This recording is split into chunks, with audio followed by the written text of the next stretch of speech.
You know, just being able to play here in St. Joe again for another championship means a lot. Every championship tells a different story for us. Now I feel my hands trembling. And that's it. The St. Joseph Mustangs, they're going to the MINK League Championship for the 5th straight year. But I won't back down.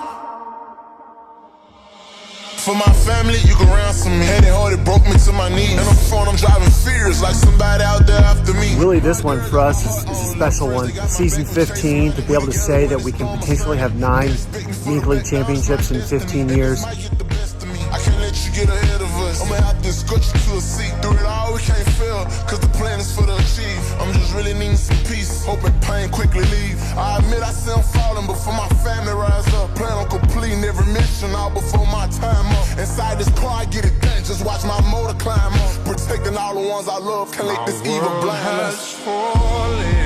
We lost Dan Gerson, the founder of the Mustangs, and you know, we've worn his initials on the side of our hats all year long. And I think, you know, this one is definitely personal. This one's for Dan. And now I feel my hands trembling. Oh Lord, ain't no promise I'll breathe again. But I won't back down. This one popped up to first, and the play's made. Sam Pitts throws a perfect game here.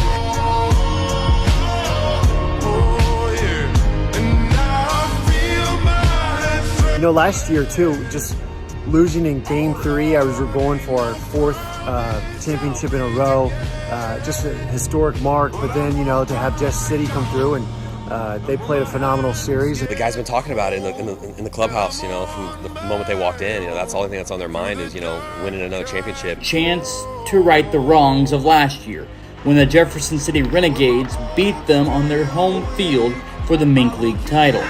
Can't wait to go back and win another championship. And I think that's the goal for us this summer is to go out there and win a championship.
Welcome back to the friendly confines of Phil Welch Stadium here in beautiful St. Joseph, Missouri. Today it's the second game of the MINK League Championship between the Clarinda A's and your St. Joseph Mustangs. Tyler Mundo alongside Charlie Marshall. And Charlie, game one didn't go the Mustangs' way. Final score was 10-7. What else can you tell me? Well, the Mustangs kind of beat themselves in a way. A couple errors in the field and then not great pitching, which we're so accustomed to them seeing.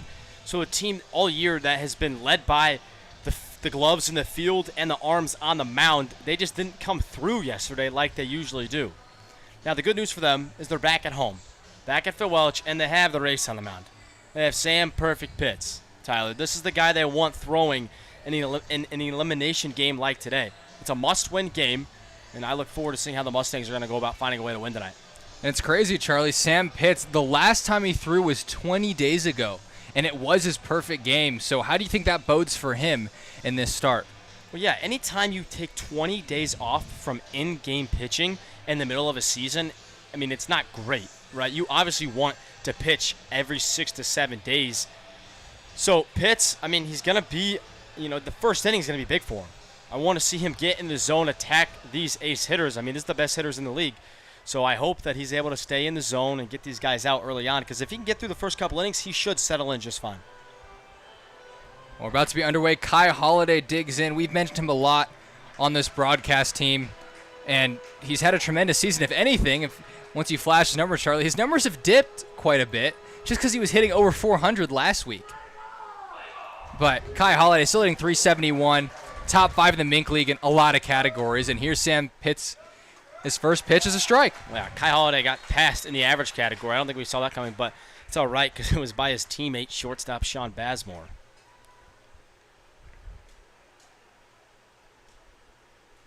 Here's the 0-1. Fouled off to the right. Yesterday, Kai Holiday didn't have the most Kai Holiday-like game. Went 0 for 5. Still had a couple RBIs. Still found a way on base. But one of his worst games he's had in a while. That being said, he continued his on-base streak and extended it to 40 games, Charlie. That means he's been on base almost every game in June and every game in July. That's incredible. That's pretty much the entire season Kai Holiday has found a way on base consecutively. I mean, they've played, 45 games, 46 games, so maybe a hiccup in the first week. But Kai Holiday, on-base machine, also has a little bit of pop to go along with it. Here's Pitts' 0-2. Fastball up and away. And it's early, but you still like to see Pitts going right at Holiday, not messing around, which is lovely to see. Well, this Clarinda team and St. Joe, only 2 teams in the league with such a complete lineup top to bottom. This one might be a broken bat hit out to Trevor McCullum in center. And Kai Holiday against the A's in the championship is now 0 for 6. It's going to bring up Joey Caruso, the third baseman. That's a good job from Pitts. Get that fastball in on the hands of Holiday with these wood bats. I mean, these guys are used to it. They've swung it for about 40 games in a row now. 50 games in a row now. But still, very effective pitch. First pitch from Pitts misses upstairs. Caruso has really struggled versus lefties all year long. So I almost question if we might have seen him slide down the lineup with Pitts on the mound, but head coach Eberle opts to leave him at the 2-hole where he's been all year long. There's another breaking ball from Pitts. This one in there for a strike, and you could see Caruso flinched on that. We noticed that a lot on the breaking ball, lefty-lefty. He has a tough time staying in there, and really has led to some awkward swings late in the count. Now, against right-handers, that's where Caruso feasts. He's still hitting .286 in the year. Fastball got in on his hands, strike 2. It's the second time already we've seen Pitts get in on the hands of these A's hitters.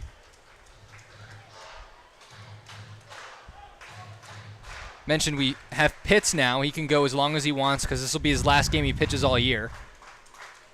This one driven deep out to right field. Frank Gall got a pretty good jump on it. Goes back. It's off his glove. Feeling near the fence. That's going to be a double for Joey Caruso. Frank Gall almost had it, but it's extra bases for the Clarinda A's.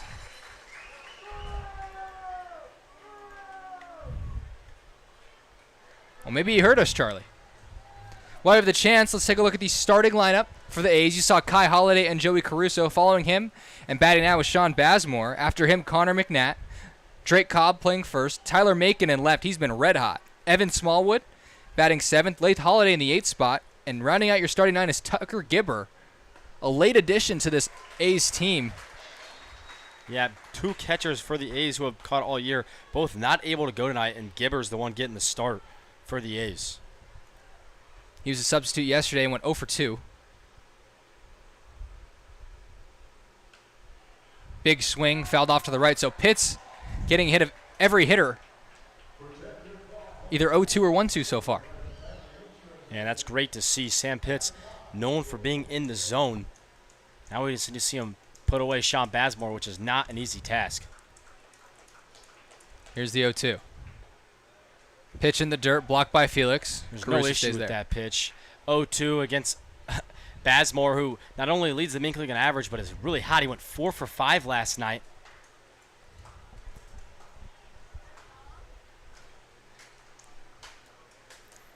Here's the 1-2 to Bazemore. Fastball in on his hands, grounded to Schrack at second base. Umpire with a little bit of a screen, but no problem over there, as that's the second out of the inning. Joey Caruso moves up to third. That ball had some weird spin on it, up to Schrack at second base.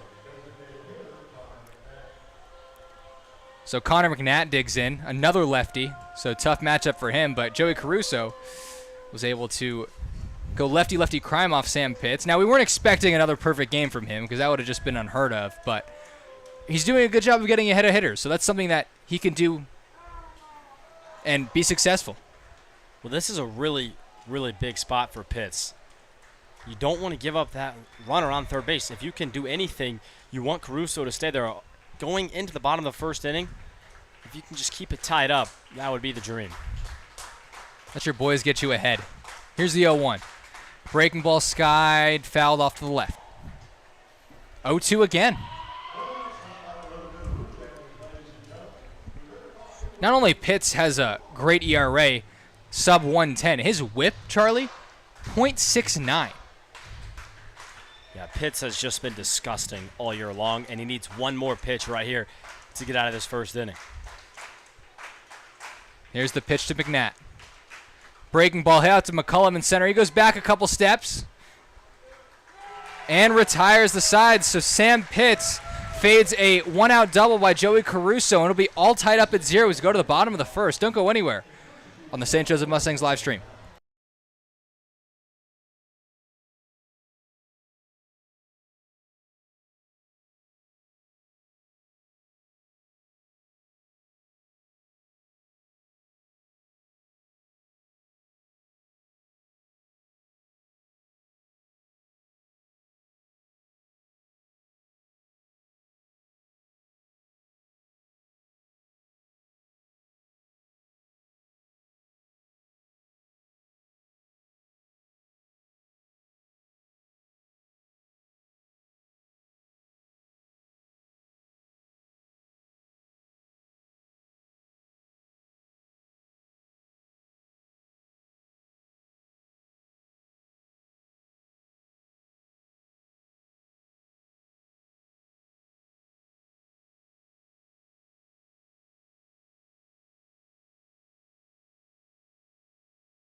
Tyler Mundo and Charlie Marshall welcome you back to Phil Welch Stadium. Let's take a look at the starting 9 for your St. Joseph Mustangs. Leading off in left field, Noah Bodenhausen, Carson Schrack batting second at second. Darius Freeman, the DH tonight, he's batting third. Jeter Mose in the cleanup spot. Tom Felix after him, Mason Holton in the 6th spot. Trevor McCullum, the center fielder, batting 7th. Jordan Black, third baseman, batting 8th. And Frank Gall, your right fielder, batting 9th. And on the mound, we just saw Sam Pitts. Now for Clarinda on the mound is Noah Benavidez. Charlie, what can you tell me about Mr. Benavidez? Benavidez is probably the best pitcher the A's can throw at you. They went with Calcaño last night, who him and Benavides have been the 1 and 2 all year for these A's. But, I mean, you take a look at it, the numbers speak for themselves. Clarinda, not a team that's known for their arms. They like to use their bats and score runs. But Benavides is, he's the outlier for this A's team. The 3.43 ERA, the opponent batting average not too high. The only maybe little concern is 24 walks on the year, but for the most part, he's the arm of the A's. If they could pick anyone to start this elimination game to win it all game for them, he's the guy. And in 42 innings has 27 strikeouts, so more of a pitch to contact guy, but hasn't really given up a lot of runs because of that. And he gets ahead of Noah Bodenhausen here, 0-1.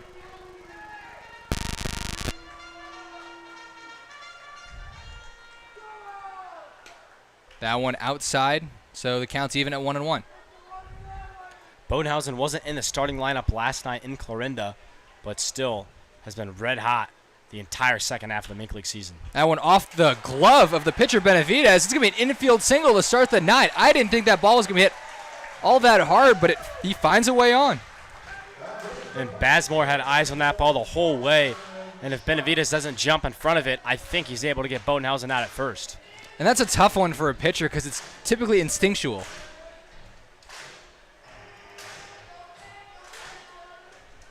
So the familiar walk-up song of Carson Schrack getting the crowd going. He takes that pitch in there for a strike.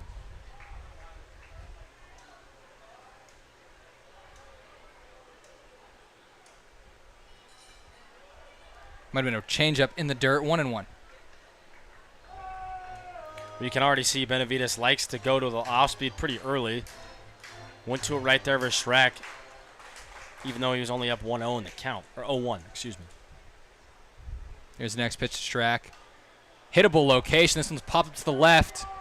Third baseman Caruso is going to take a look, and he makes the play about 2 feet from the dugout. So an unproductive at-bat for Carson Schrack, as that's going to bring up your Mustangs MVP, Darius Freeman. Well, Tucker Gibber right there, new to this Ace team, hasn't played with them a ton this year, but did a great job on the foul ball. Got right down the line, made sure Joey Caruso at third knew he had plenty of room to make that grab in foul territory. Can always get shaky when you're a position player and you start feeling the dirt out there on the warning track. Well, we saw Frank Dahl last inning, although it was, in the outfield. That one grounded down the line and just foul. By about an inch. But we saw Gall in the warning track last inning have trouble with, feeling the wall, and that's what caused him, not an error, very tough play for Gall, but that's what caused him not to be able to make the grab. Caruso not an issue because his catcher's right there letting him know that he has room. Freeman batting .331 on the year and OPS over 900. Here's the next pitch. Another hittable location and another pop-up. 2 fastballs now in a row, hard of the plate, and Mustangs hitters hit it straight at the chute.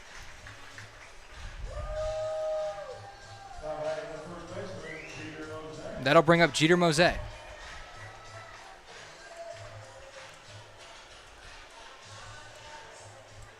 Well, so far, Charlie, Benavides has been as advertised, a guy who attacks hitters and isn't afraid to pitch to contact. Mose with an automatic take there, takes that one in for a strike.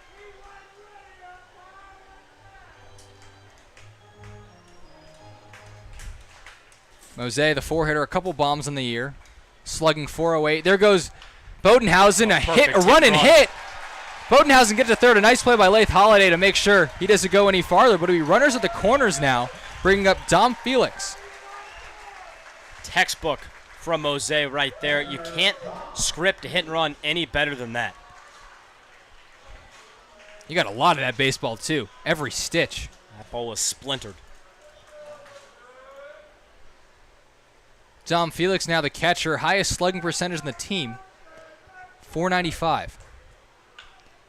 That one's hit a mile high out to right field. Lath Holliday calling off his brother Kai Holliday.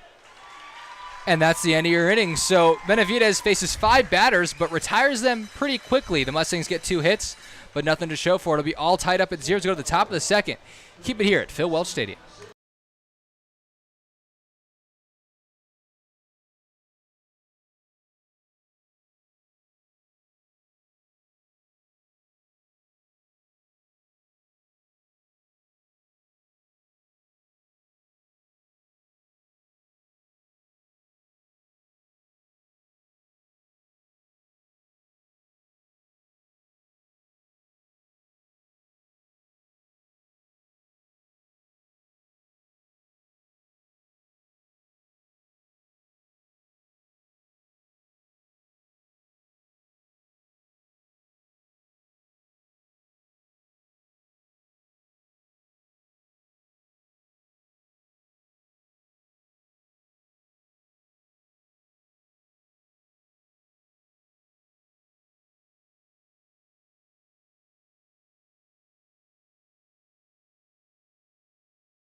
Tyler Bermudo and Charlie Marshall welcome you back to Phil Welch Stadium. We'll flash you Sam Pitt's regular season numbers, and it's no secret. He was really good this year, Charlie. Yeah, there's no doubt about that. We already talked about the whip, but take a look at it. It's different when you see it with your own eyes. .69 and ERA at about 1.08. I mean, he doesn't walk anyone. He strikes guys out. The whip's under 1. The ERA is just above 1. He has no losses on the year. He's, if you built a pitcher for this Mustang season, he's the guy you want. The only other guy you can argue the Mustangs have not used yet in these playoffs, and that's Jace Johnson out of your bullpen. He has an ERA under .4, so he's given up 1 run in his 20-plus innings of work. But those are 2 big arms Johnny Coy can go to this game.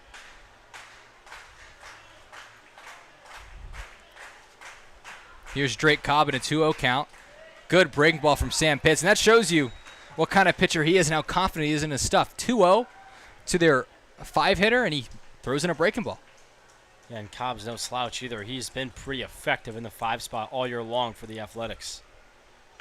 This one hit hard to third base. Picked by Jordan Black.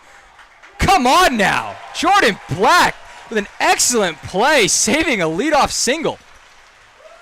What a play from Jordan Black down to a knee. Digs the short hop beautifully. That's why he's there at third base. It's called the hot corner for a reason, Charlie, and I'm sure a lot of that was skill, but man, I don't even know how you see that off the bat. Nice play from Jordan Black. That's going to bring up Tyler Macon now, arguably the hottest hitter in this Clarinda lineup.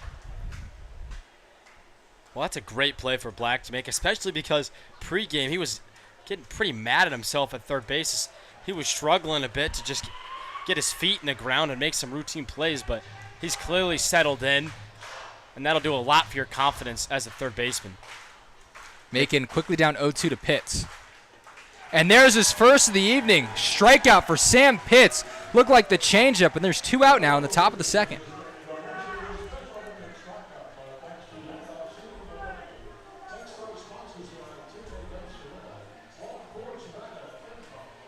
Then I'll bring up Evan Smallwood now, and Smallwood, high on base percentage for a guy hitting this low down in the lineup. The guy after him, Laith Holiday, no slouch either.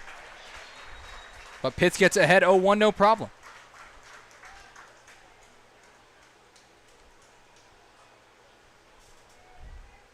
This one fouled off again, so Sam Pitts getting ahead of just about every hitter so far tonight.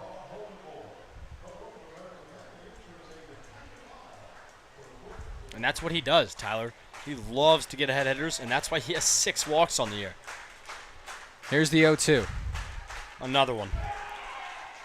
Umpire does not ring him up. Wow. Very close to going around with Smallwood. The umpires in the stands don't like it, but the one at first base is the one that matters. It's not only the breaking ball he has working, Charlie. He's got a changeup as well to go along with that fastball.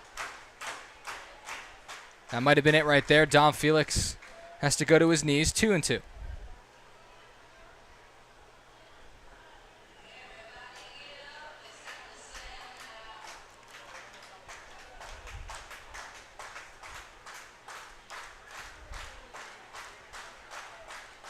Pitts kicks and deals. Just getting a piece of it is Smallwood, and we'll do it again at 2-2. That's the kind of hitter Smallwood is. He just kind of grinds at-bats out. He plays second base, sound defense at second base, and then he's going to make the pitcher work. And you need guys like that in the lineup. You can't have, all sluggers up there. You're going to end up with some really quick innings at times. Smallwood's a guy who's going to make Pitts work every single at-bat. Here's the next pitch to Smallwood. Fastball upstairs, so really working for this at-bat is Sam Pitts. Had him down 0-2, and the count's now 3-2.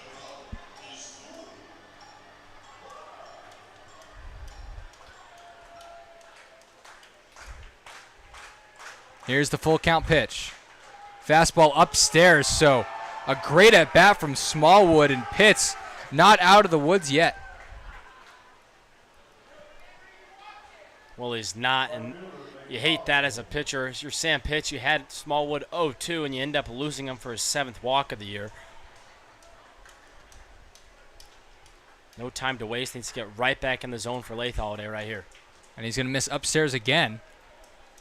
Denton Biller against Carroll the first time. Same thing. He had a great first inning, got the first 2 outs the second inning, and then walked the bases loaded before hitting a guy in. And that's not like Biller. Pitt's a pitcher who doesn't do that either, so you really hope he's able to find it right now, and that's perfect. Evan Smallwood, you would think is a good runner, and he is. He has 20 stolen bases on the year. That's 5th on his team. Yeah, there's the 1-2. Just loves to run the bases.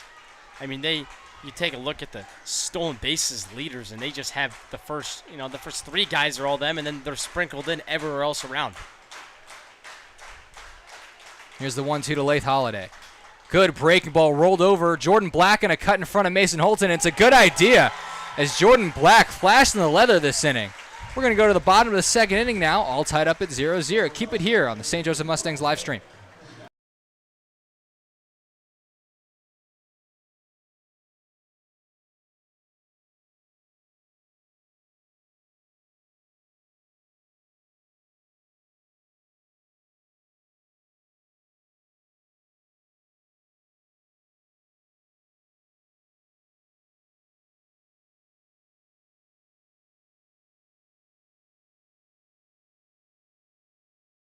This free broadcast of tonight's game is brought to you by Caleb Wells and HLC Insurance, located here in St. Joseph.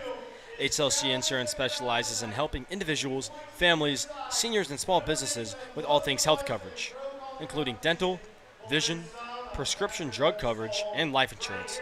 To schedule a free consultation, call 816-273-4216. Again, that's 816-273-4216, or visit hlcinsurance.com today.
Shortstop Mason Holton leads off for the Mustangs.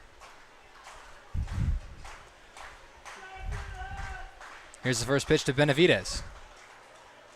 First pitch strike, 0-1, fouled back. Yesterday, Holton had the only extra base hit for the Mustangs, and that was a double. Drove in a couple runs. But again, the only extra base hit for a team like the Mustangs, they're used to grabbing a couple at least. Good breaking ball from Benavidez. Gets Mason Holton reaching, 0-2. Well, after just seeing about an inning and a half, I have a feeling this one's going to be a pitching duel tonight, Tyler. Well, anytime you have Sam Pitts on the mound, you can expect the opposing team to struggle. But no, Benavidez looks pretty good so far. This one grounded hard through the hole. Mason Holton, 0-2 swinging. And he's on first base with a single. Well, Benavidez should be frustrated with himself. He gets ahead of Holton 0-2, so he does the hard part, and then instead of putting him away, he leaves a pitch right over the plate, right in Mason Holton's wheelhouse. Mason Holton loves to turn on those inside pitches. If you're going to miss inside, it better be off the plate and in on the hands. Well, with 0-2, there's just no reason to go in there. That's just a lack of knowledge from Benavidez and his catcher. I'm going inside. 0-2 Holton, anything outside is where I would go. And Benavidez is not an overpowering pitcher by any means. If you're running up there in the low 90s, but Benavidez is probably more of a low to mid 80s kind of pitcher.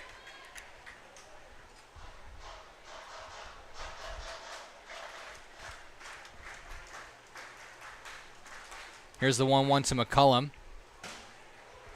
Hitting a light fixture up there. That'll be 1-2.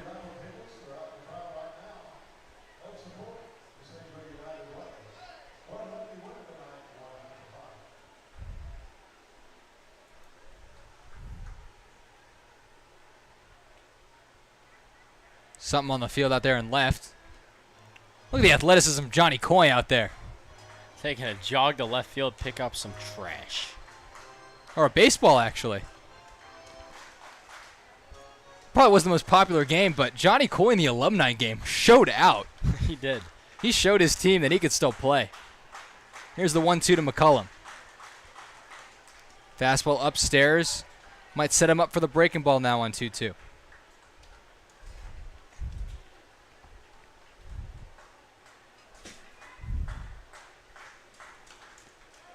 That one skied. And Gibber won't have a chance at it. We'll do it again at 2-2. He's gone up back-to-back times with the fastball. It's only a matter of times before Benavides looks to go in the dirt.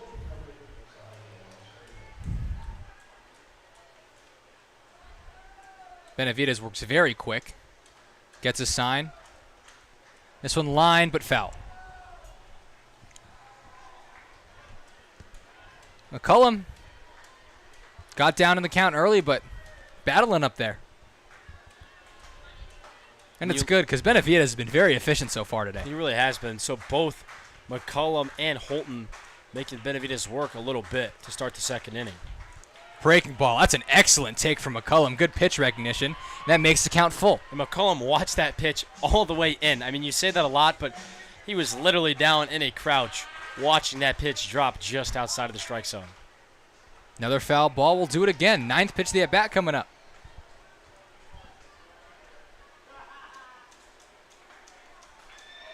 Holton at first base. He's a shortstop, but not the fastest shortstop. Only has 4 stolen bases on the year. But he's going to move up to second anyways. McCullum with a great at-bat. He works the walk. It'll be first and second now for Jordan Black. Wasn't that bat for McCullum. And now it's the 8 and 9 hole. Like you said, Jordan Black, typically your 8 and 9 hole aren't your best options, but Black, he's been getting it done offensively. He had 2 hits last night. Frank all on deck also had 2 hits. The only 2 Mustangs players with 2 hits last night. And Charlie, when we get the chance, maybe after this pitch, we could show you the last time Jordan Black had runners at first and second against Clarinda. I'll give you guys a little sneak peek. It didn't go good for Clarinda. This one skied out to the right side. Cobb going to take a look, but he can't make the play.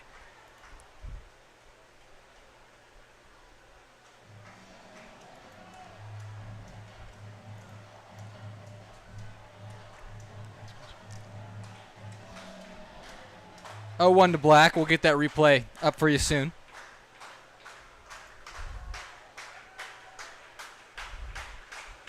Here's the 0-1. This one grounded to third.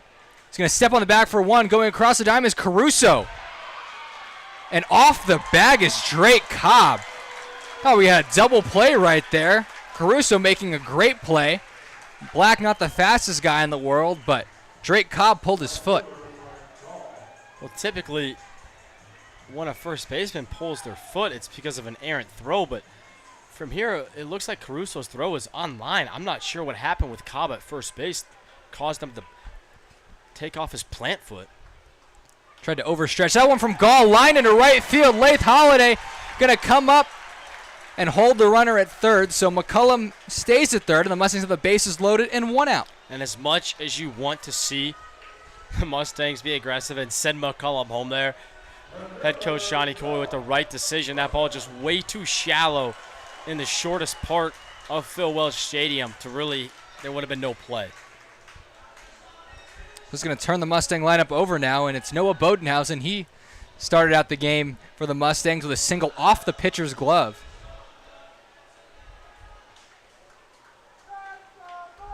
Here's the pitch to Bodenhausen. Hittable location, big hack, but nothing to show for it. 0-1.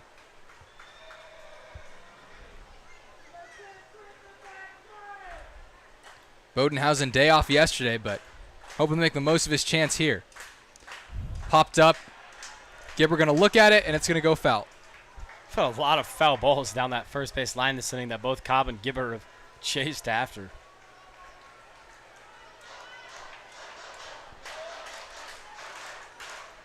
I see a fan dapping up some other people after missing that foul ball. That's a first. Here's the 0-2 to Bodenhausen. Upstairs, 1-2. And that's a really chaseable pitch when you're in the box. Looking for a fastball 0-2, your eyes light up when you see a pitch up there. Here's the 1-2 now. This one lined into the left center gap. Coming home is McCullum. Jordan Black right behind him. Throw from center field is offline. 2-0 Mustangs here in the bottom of the second. Huge at-bat from Noah Bodenhausen. With one out, comes through. Well-placed single in the right field. And just like that, Clarinda has guys running out to the bullpen. Noah Bodenhausen, 2 for 2 on the night, as they're going to get a mound visit from the coach.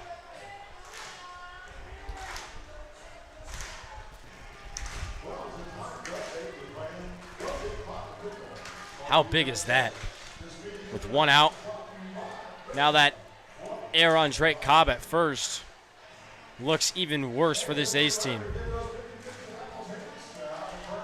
Yeah, that would have completely changed the complexion of the inning right there, Charlie. It would have been runner at second and 2 outs. Now Noah Bodenhausen catches, got decent wood on it. Didn't hit it on the screws by any means, but the Mustangs now hoping to continue this rally.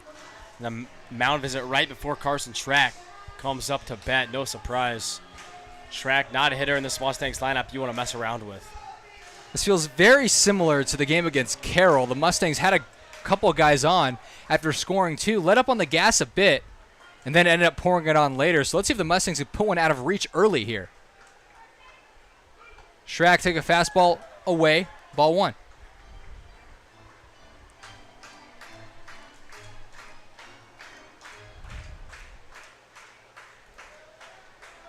Here's the 1-0.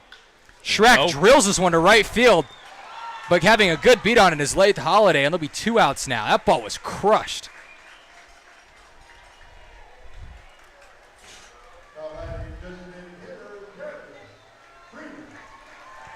That'll bring up Darius Freeman now. He popped up to the shortstop his last time up, but Freeman has been everything the Mustangs needed. He's acted as a leadoff man, bunted the ball, stolen some bases, has a couple home runs in the year, an all-around player, Darius Freeman. That one hit to the shortstop, picked nicely by Sean Bazemore. And that'll thwart the Mustangs' rally here, but they get 2 thanks to a 2 RBI single by Noah Bodenhausen. The score is 2-0. Go to the top of the third. Keep it here at Phil Welch Stadium.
Tucker Gibber digs in. The Mustangs struck for 2 in the last half inning.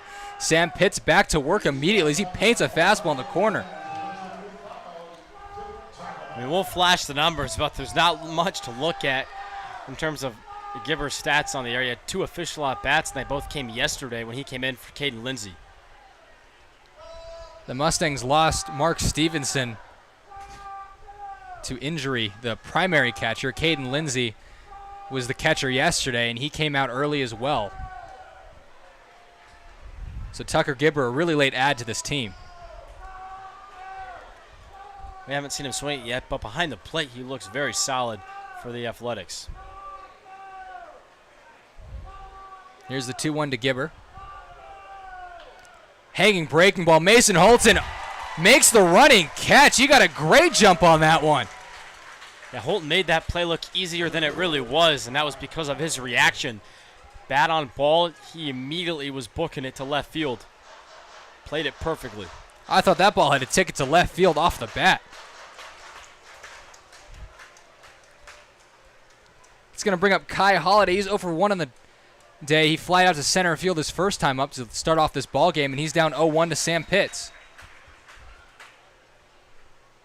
I mean, Kai Holiday has been one of the best, if not the best hitter in the MINK League all season, but has had a bit of a rough patch. He's 0 for his last 6.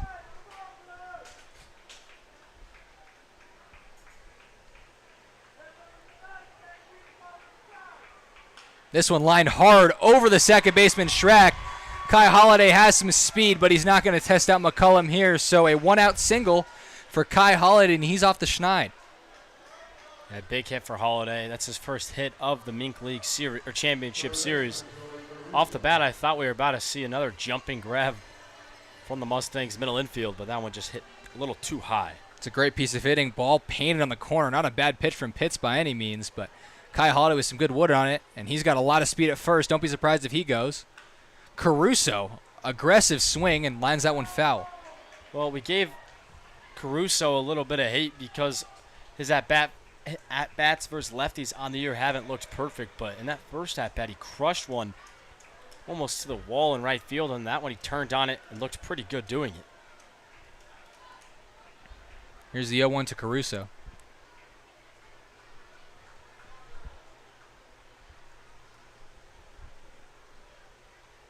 Kai Holiday not going. Caruso skies one out to left. Bodenhausen camps under it. And he makes the play. So 2 outs now in the top of the third. And while we have a chance, let's look at the stolen base leaders in the MINK League. And it's been all A's, really. Tyler Macon leads the charge with 38. Kai Holiday, 35. Sean Bazemore right behind him.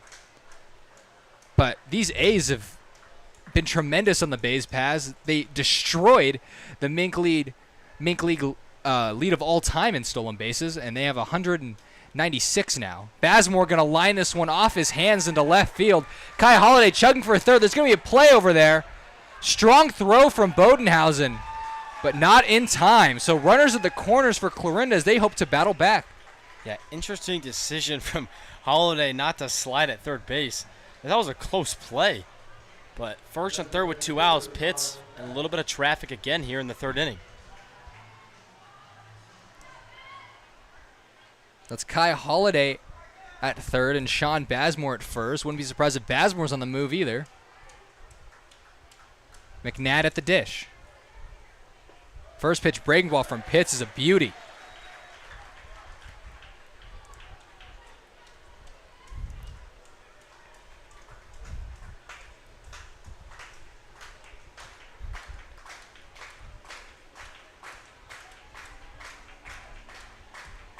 Here's the next pitch from Pitts. He goes to the fastball here, misses outside. Not a bad pitch. Probably where Dom Felix wanted as he gives props to his pitcher right there.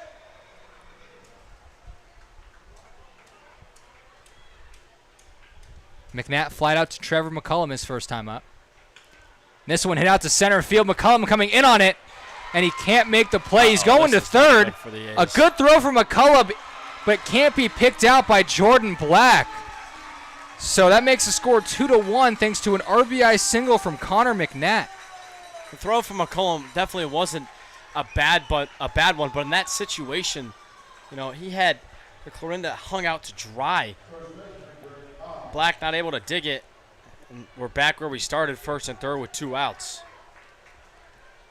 Yeah, Black kind of got caught in that in-between hop. It's fine if you short hop because it can't really go anywhere, and if you long hop, you can kind of see where the ball's going to bounce. But anytime you're in that in-between range, it's hard to pick it. You almost have to body it, if anything.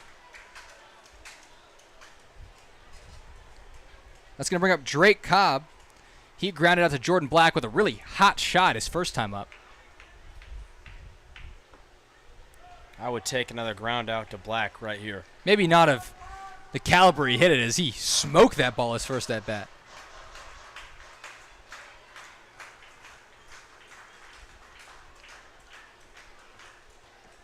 Here's the 1-1. This one popped up. Mose going back on it. Near the tarp. And just out of play. 1-2.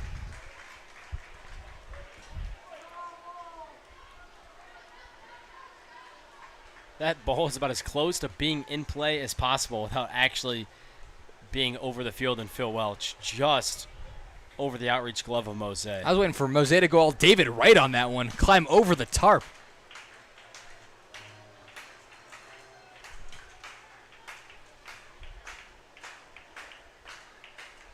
Pitts takes a look at third and is ready for the 1-2. Breaking ball in the dirt. McNatt was running on the pitch, and he'll take second. So it'll be second and third, and 2-2 count. Well, that's big. That McNatt's on second base now. 2 runners in scoring position. A single from Cobb could give the A's the lead.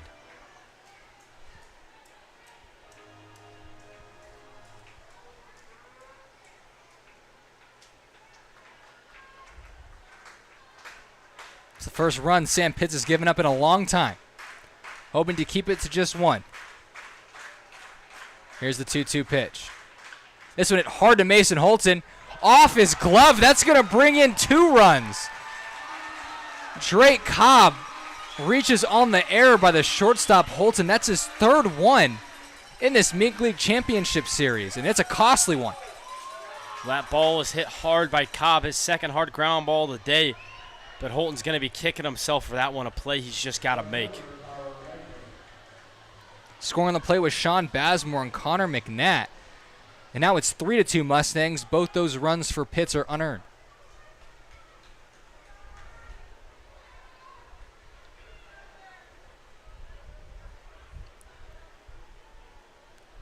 I'll bring up Tyler Macon now. He struck out his first time around. This one fouled off to the right.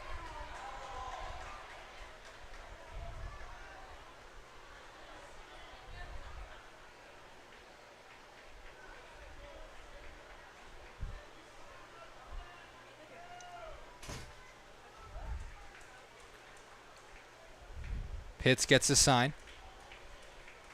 And here's the 0-1. Breaking ball off the hands. McCullum got a good read on it and leaves his feet to make a nice grab to stop the bleeding. But the Clarinda A's strike for 3. 3-2 is your scores to go to the bottom of the 3rd inning. Can the Mustangs come back from here? Keep it here on the St. Joseph Mustangs live stream.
Welcome back to Phil Welch Stadium. Jeter Mose digs in. You can take a look at the defensive lineup for the Clarinda A's.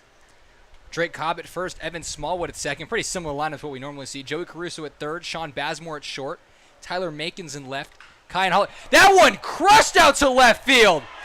See ya, Jeter Mose. Goodbye, shalom, and sayonara. Ties this ball game up at 3.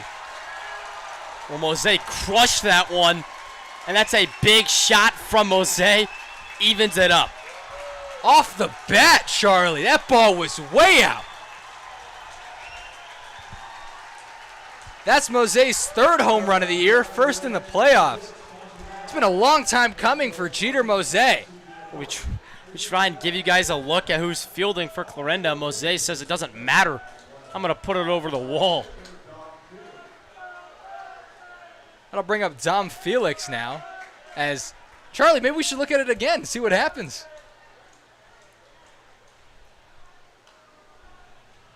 Let's look at the defensive lineup. As I was saying, Joey Caruso at third, Sean Bazemore at short, Tyler Makins at left, Kai and Lath Holiday in center and right field, and behind the plate, Tyler Gibber getting the pitches from Noah Benavidez. Dom Felix in an 0-2 count now. This one pops straight up. Tucker Gibber going to take a look, and he makes the play. So Mose with the leadoff home run, and Dom Felix with a pop-up. It'll be 1 out now for Mason Holton. Well, the only difference in the Clarinda defensive lineup is Gibber behind the plate, but so far he's been a positive difference for the Athletics. Jeter Mose, his last 6 at-bats at Phil Welch Stadium, 6 for 6. That one's lined to third or shortstop. Deep in the hole is Sean Bazemore. A great play, but he had no chance of getting Mason Holton. Bazemore almost with a really impressive play there all the way out into that third base shortstop hole. Got the glove on it, but just that play was not possible to make with Holton speeding up that first base line. Now, he did everything he could, but that ball was hit too soft and placed perfectly by Holton. He's 2 for 2 on the night. And that'll bring up Trevor McCullum.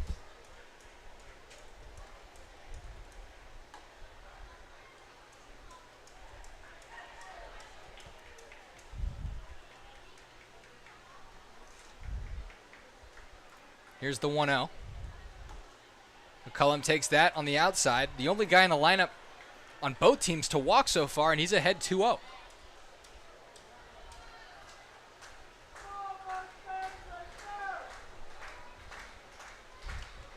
Big swing on 2-0, and it's fouled toward the parking lot. Don't forget his walk in his last at-bat was well earned, to say the least. Saw about 10 pitches before walking on that last pitch, which was a high fastball. And he came around to score on the Noah Bodenhausen single. That one inside, called a strike. McCullum not happy about it at all. Yeah, he can't believe that one. He felt he needed to get out of the way. And when you move out of the way and then you receive a strike call, it's never a good feeling. McCullum crowds the plate, but he's not on the line. That one lined up the middle. Sean Bazemore with a nice sliding play. Goes to Smallwood for 1 and on to first for 2. What a play. So a clutch double play for Clarinda. Yeah, that's just a great play from Bazemore, sliding up middle. He looks like a professional out there at shortstop for the A's tonight. But not before Jeter Mose ties this ball game up at 3. We go to the top of the 4th now. Keep it here on the St. Joseph Mustangs live stream.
Sam Pitt's back on the mound facing Evan Smallwood. Tyler Macon flew out to end the top of the third. Smallwood in his last at-bat worked a walk, and it was like what I was just talking about in terms of Trevor McCollum just earning the walk. He put together a really good at-bat. And he's ahead 2-0 just like McCullum. Hopefully he'll ground into a double play like McCollum. That'd be very impressive. That one hit pretty well to left field. Noah Bodenhausen with a good read going down the line. Lays out and makes a tremendous play.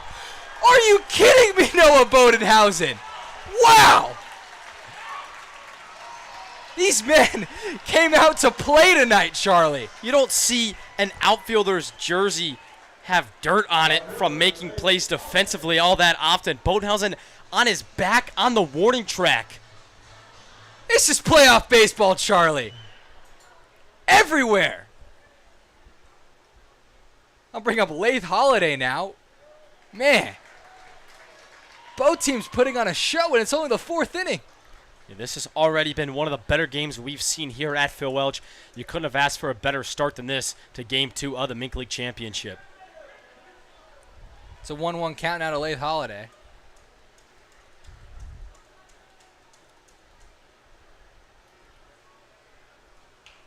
This one grounded to third. Mason holds it deep in the hole. Stop it. Oh.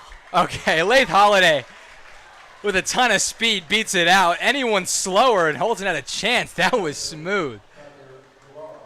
Well, besides the Holton hiccup last inning, the defense tonight has been fantastic for both squads. That'll bring up Tucker Gibber now. He's 0 for 3 on the season. Very late addition to this A's team, but they need him more than ever. Well, unfortunate for Gibber, his first road appearance, he's the taco hitter. That is a big pill to swallow, and you got a pretty packed house here at Phil Welch.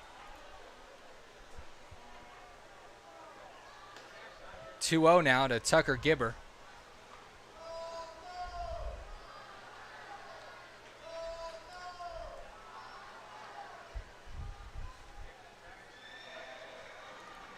Lath Holiday has 24 stolen bases. He's at first.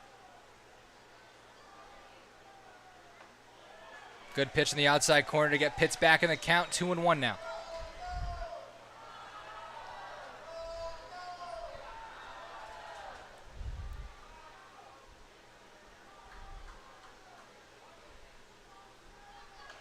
This one's skied down the line, and it's going to be out of play. 2-2 now.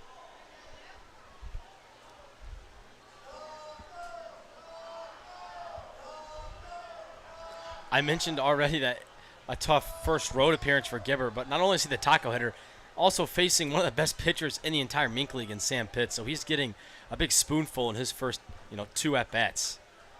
Sam Pitts giving up 3 runs, only 1 earned so far. This one ground to short. Holton to Schrack. Schrack, tough time getting it out, but it's no problem. A 6-4-3 double play, and Sam Pitts gets out of it. 3-3 is your score as we go to the bottom of the 4th inning. Keep it here at Phil Welch Stadium.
First pitch to Jordan Black, misses upstairs.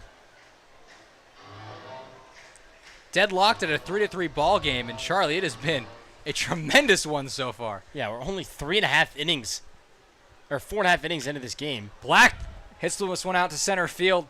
Kai Holiday goes back on it, hit it to the deepest part of the yard, but it's a fly out.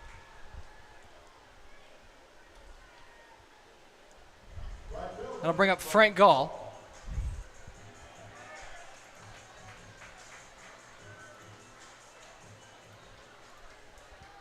Gall 1 for 1 on the day with a line drive single to right field as he takes that one in the dirt.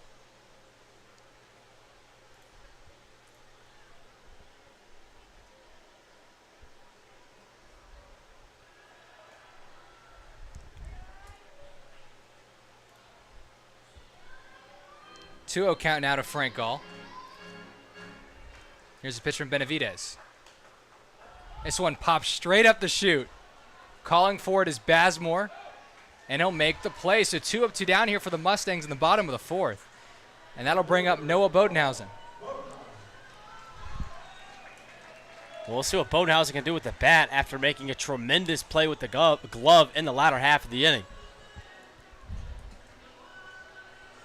His jersey's not as dirty as I thought it would be right there. He made that play on the track, proximity to the wall. I mean, everything, the degree of difficulty. He got his dirt stain on It'll the be red a quick sleeve. inning for the Mustangs. It's 3 balls hit in the air and 3 outs. So Noah Benavidez with a very easy bottom of the 4th. 3-3 is the score. We go to the top of the 5th in this championship series game. Don't go anywhere on the St. Joseph Mustangs live stream.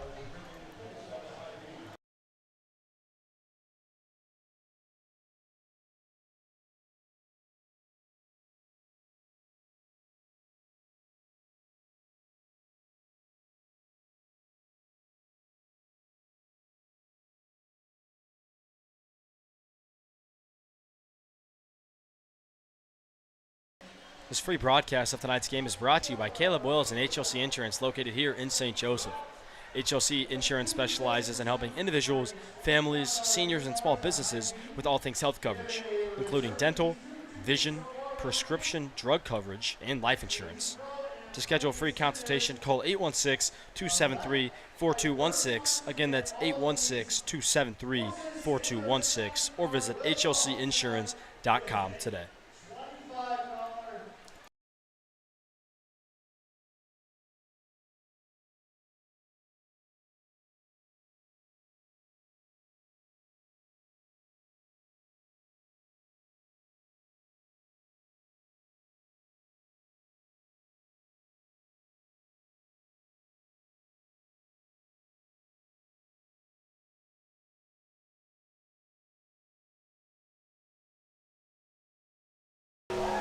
Believe it or not, in a 17-0 lead, this might be Sam Pitts' biggest strike of the season if he gets it.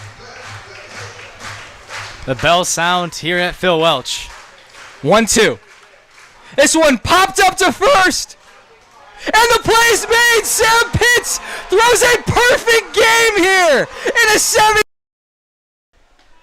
Tyler Mundo and Charlie Marshall welcome you back to Phil Welch Stadium. As you saw the last time Sam Pitts pitched, he was perfect, Charlie. He was, and he looked phenomenal doing it. Of course, it was only a 7-inning game. First time of Hitty Griffins, the Mustangs won it 17-0, but when you score 17 runs and all you talk about is the pitching, that's how you know something pretty spectacular happened out there on the mound. First in Mustangs history, Kai Holiday going to pop this one up to Mose, and Kai Holiday goes down easily. So for a game that had a lot of fireworks early on, the last 4 batters on both sides have been retired, no problem.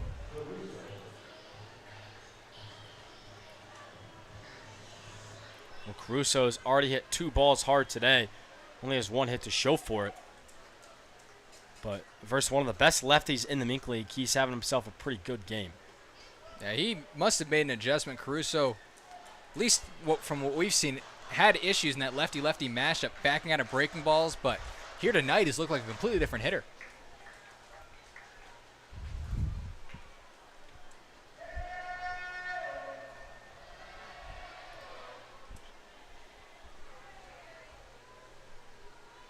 Here's the 1-0 to Caruso. Good breaking ball in there, and it's 1-1.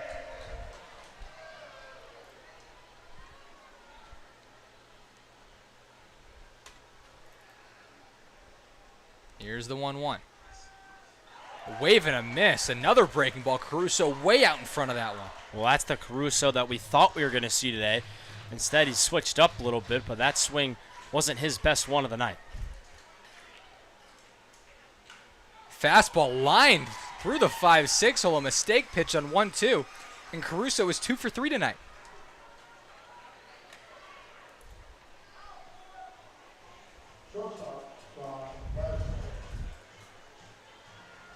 He went with the hard stuff on 1-2, but left it on the outer half of the plate.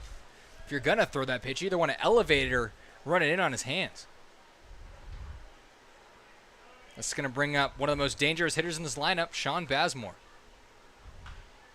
Takes a big swing. Noah Bodenhausen going to give chase, but is going to run out of room. Well, I thought we were about to see another diving foul territory play by Noah Bodenhausen for a second.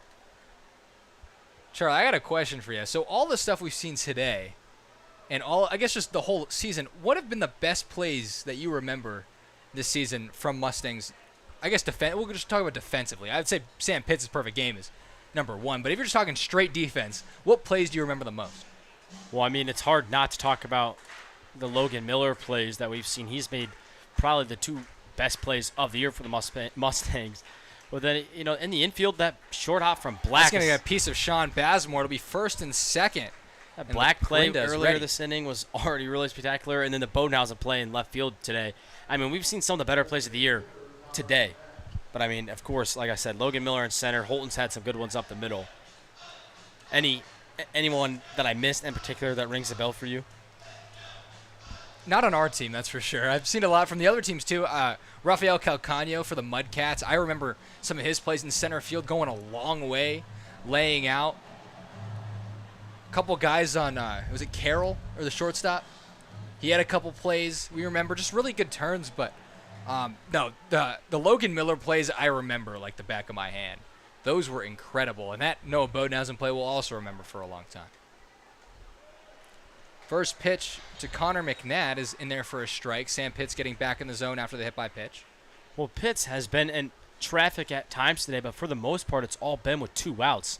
So this is the first time he's going to have to get multiple outs with runners in scoring position tonight. Like we suspected, the Mustangs are getting an arm loose, and it's Jace Johnson. Yeah, I think, head coach Coy was ready to use Johnson. He's been probably...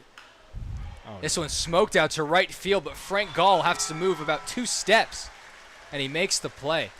What I was getting at is he's probably been chomping at the bit just to get Johnson out of the bullpen. I mean, we talked about how spectacular he's been all year for the Mustang squad, giving up just 1 run.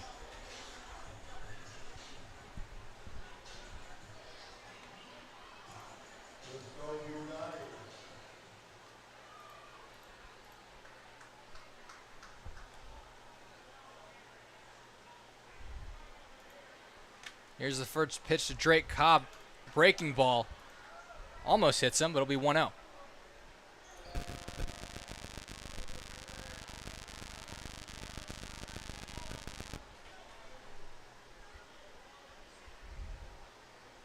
Here's the 1-0 to Cobb. Breaking ball lined out to Mason Holton. Speared on a hop, and he goes to third. So scored a 6-5, but Sam Pitts works out of another jam. 3-3 is your scores to go to the bottom of the 5th inning. Keep it here at Phil Welch Stadium.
Welcome back to Phil Welch Stadium. Well, I messed with the trivia for all of y'all, but Charlie Marshall didn't see the trivia. So, Charlie, let's take a look at your Mustangs trivia. And if any of you in the comments get it wrong, I'd be very disappointed.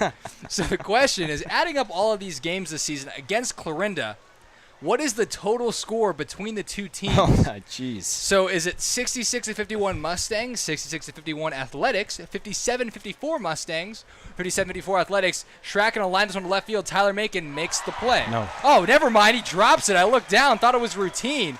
So that's the second error of the night. First for Clarinda, and Carson Schrack is aboard first. Props to Schrack finding a way on. Macon, the Mizzou commit, he's been sound out there in every game we've seen him play left field. That's just as simple as he took his eye off the ball a little too early. That'll bring up Darius Freeman. He's 0 for 2 on the night.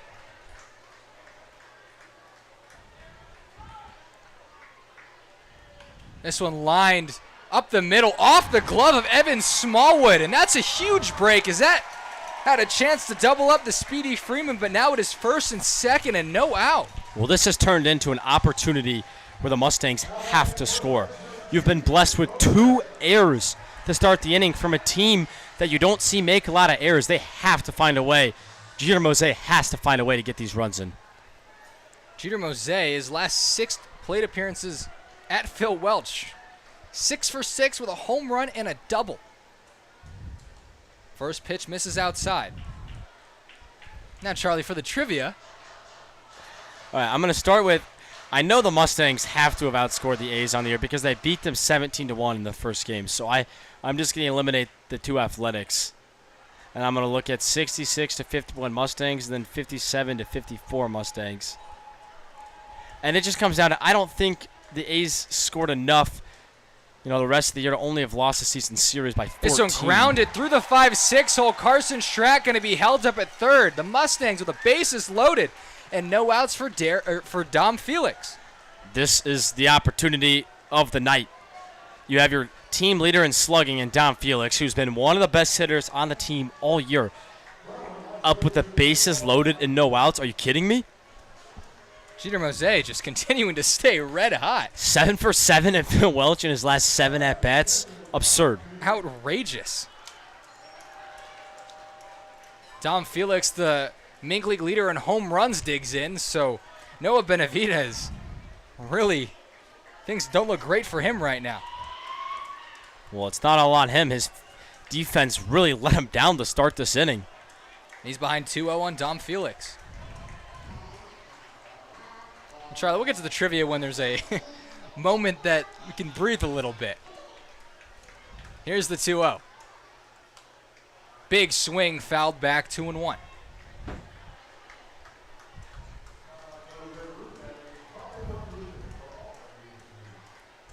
Felix 0 for 2 on the night, but can make up for all of that right now. As much as Felix wants to poke one over the wall for a grand slam, any sort of sacrifice fly or anything just to get that run and will do the job. Another hittable pitch. This one skied out to first base. And a very costly first out as Dom Felix pops up to Drake Cobb. Well, Felix very angry with himself as he yells at his bat on his way back to the dugout. And it's a frustrating situation. A guy who's had so much success this year, and when he wants to do it the most, unable to come through. The Mustangs now with 1 out for Mason Holt, and he's 2 for 2.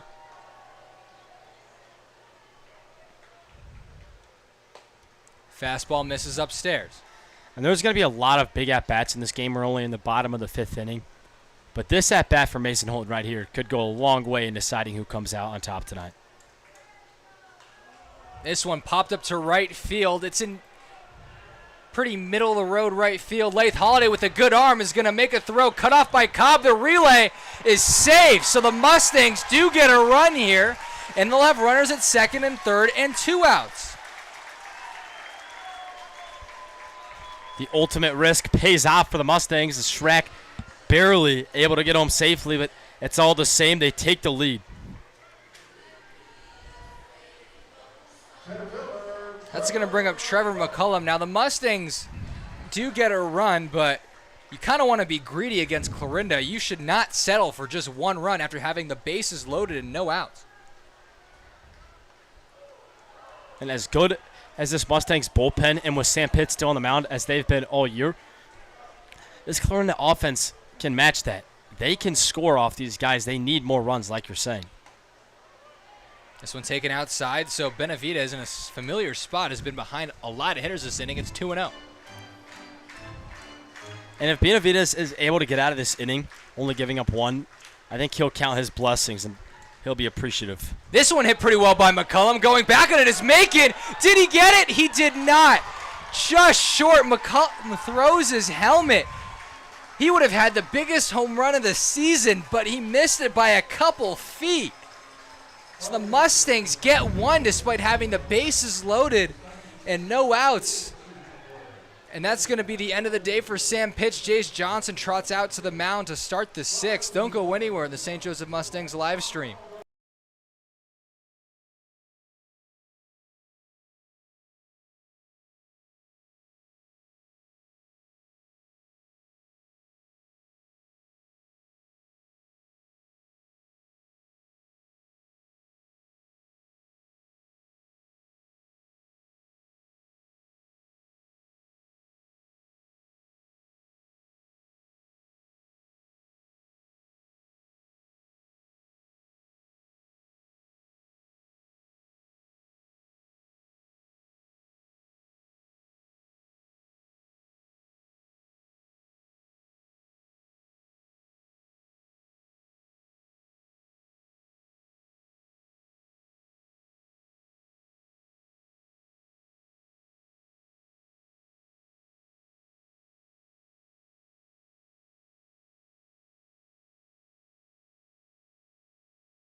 Todd Mundo and Charlie Marshall welcome you back to Phil Welch Stadium and the long-awaited trivia answer. Charlie, what is your final answer? Yeah, I've broken down everything. I'm going to go with 66-51 in favor of the Mustangs. I think they've won it pretty good, the season series. Is that your final answer? That is my final answer. That's a good pick, Charlie. 66-51 is the total score between these two teams this season, but it is 4-4 in the season series. Mustangs did have a big victory, 17-1, and also mercied them last week, 17-7. That's kind of the driving factor for that score. But right now, the Clarinda A's are winning 1-0 in the championship, so that's what matters the most. Well, yeah, in terms of the series, but tonight, obviously, the Mustangs on top. And new pitcher, Jace Johnson. Charlie, tell me about the spectacular season Jace Johnson is having right now. Well, I mean, if we haven't talked about him enough this year, Johnson, without a doubt, the best pitcher for the Mustangs all year long out of relief. He's racked up almost 24 innings, and he's looked fantastic doing it. The ERA, .38. Again, not even double-digit walks, almost 30 strikeouts. The opponent batting average under 200. He does everything you look for in a reliever. Goes after Tyler Macon here. It's 1-1.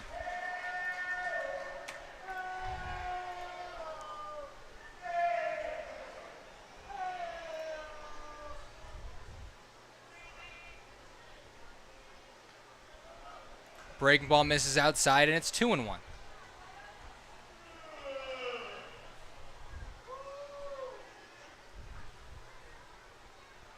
Here's the next pitch to Macon. Fastball catches the corner, 2-2. And you can see why. The Mustangs, by far the best team ERA, and it's led the way by Jace Johnson and Sam Pitts. I mean, yeah, the Mustangs are without a doubt rolling out their best arms of the year tonight. And it makes sense. It's an elimination game.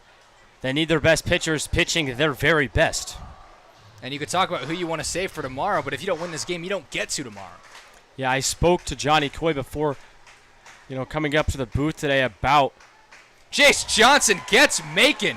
Strike 3 on the fastball upstairs. Well, Jace Johnson continues to do Jace Johnson-like things, but like I was saying, I spoke with Johnny Coy before the game, and I tried to squeak in a question about a potential starter for tomorrow, and his response was, well, we just got to get there first, and he didn't really have an idea of who he has going tomorrow. And it's hard to think about the future when the future's so unsure.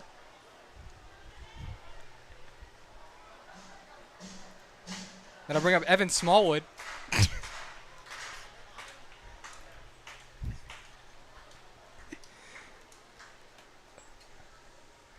Here's the 1-0.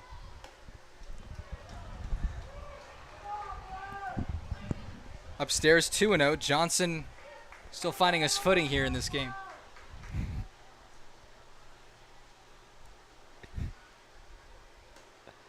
Back in the count now, 2-1.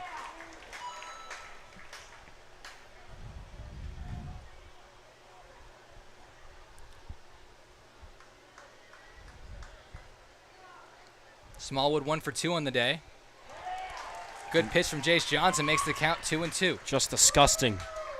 As you can see, Smallwood not comfortable. Front shoulders flying open, head's flying out of the box. He needs to keep that front shoulder in if he wants any chance against that Johnson slider. And Charlie, you faced Jace Johnson. How tough is it? Well, he really is. He comes down from such a low slot, and he just loves his sliders so much that you have to be so aware of it. So he can burn you in with the fastball because you're ready for that slider, even though he doesn't throw as hard. And then even when he goes to the slider, it's just tough to see. Look like a fastball there. Gets him to chase outside, so back-to-back punchies for Jace Johnson. A strictly business tonight for Johnson out of relief. 2 batters faced, 2 strikeouts. He now pulls ahead of Sam Pitts on the night. Sam Pitts only had 1 strikeout, but he pitched to 5 innings, 3 runs, 1 earned, gave up 6 hits, a walk, and a hit by pitch. But pretty solid numbers for the guy who has led the Mustangs pitching staff so far this season. Yeah, only 1 earned run through 5 innings of work against this lineup. That's pretty darn good. 1-1 count to Lath Holiday now as he is 1 for 2. And the 1 strikeout from Pitts, not a huge concern. He's not exactly a contact pitcher. He has the stuff to strike out, the batters. But his strikeout numbers on the year don't blow you away like the rest of his stats do. But it's just the whip that is absolutely insane. A .69 whip going into it. It probably goes up a ton because he gave up a lot more base runners than he's normally accustomed to. But to preserve those numbers are incredible. Well, yeah, I mean, Johnson's ERA is .38, and he has a whip that was .3 higher than Sam Pitts on the year. So if you think about that, shows you how impressive Pitts has been at keeping people off base. And yeah, the perfect game definitely helped him out, but still, it shows the entire season he's been dominant. Johnson wants strikeout number 3. He wants to strike out the side in order. Standing in his way is Lath Holiday. Here's the full count pitch. Check swing. Didn't go. So Jace Johnson thought he got him, but we'll need to go after the next guy in Tucker Gibber. Well, that's the second time tonight in just 6 innings where the Mustangs pitcher has proceeded to start walking off the mound before the first base umpire has sent him back to the rubber. Tucker Gibber looking for his first hit of the season. Late addition is 0 for 4 in total, 0 for 2 tonight. This one ground out to Holton on a couple hops. He's going to go the long way to first, and he makes the play. Jace Johnson with a scoreless top of the 6th. So the Mustangs hold on to their 1-run lead. We go to the bottom of the 6th inning now. Keep it here on the St. Joseph Mustangs live stream.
Welcome back to Phil Welch Stadium. Jordan Black digs in against the new arm, Damian Cabrera, Charlie. Yeah, Cabrera, one of the better relievers for the A's, and he comes in relief, but he has a lot of innings on the year. I mean, he has 42 innings pitched on the year, which is 4th for the A's, but that would put him at 2nd in terms of the Mustangs, only behind Roy Holcomb with 43. So he's a guy with a lot of experience for the A's at a relief so far this year. The biggest difference between the A's and the Mustangs, not only pitching but offensively, is they're a lot more top-heavy. So they have a lot of guys doing the heavy lifting in terms of innings pitched and at-bats, where the Mustangs are a lot more spread out between their roster. Well, Cabrera, not a great start to his afternoon as he's behind Jordan Black 3-0. Black is 0 for 2 on the night. He had a fielder's choice in the second and flew out to center field in the fourth.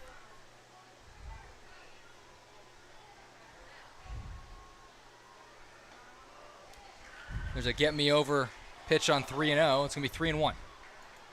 Yeah, and 3-0 in this kind of game, you never really want to be swinging. But if Cabrera falls behind 3-0 and throws another meatball in there. Black rips this one to his opposite number, Joey Caruso, but is handled over there at third base. So Jordan Black with a loud first out. That's going to bring up Frank Gall now. He's 1 for 2 on the night.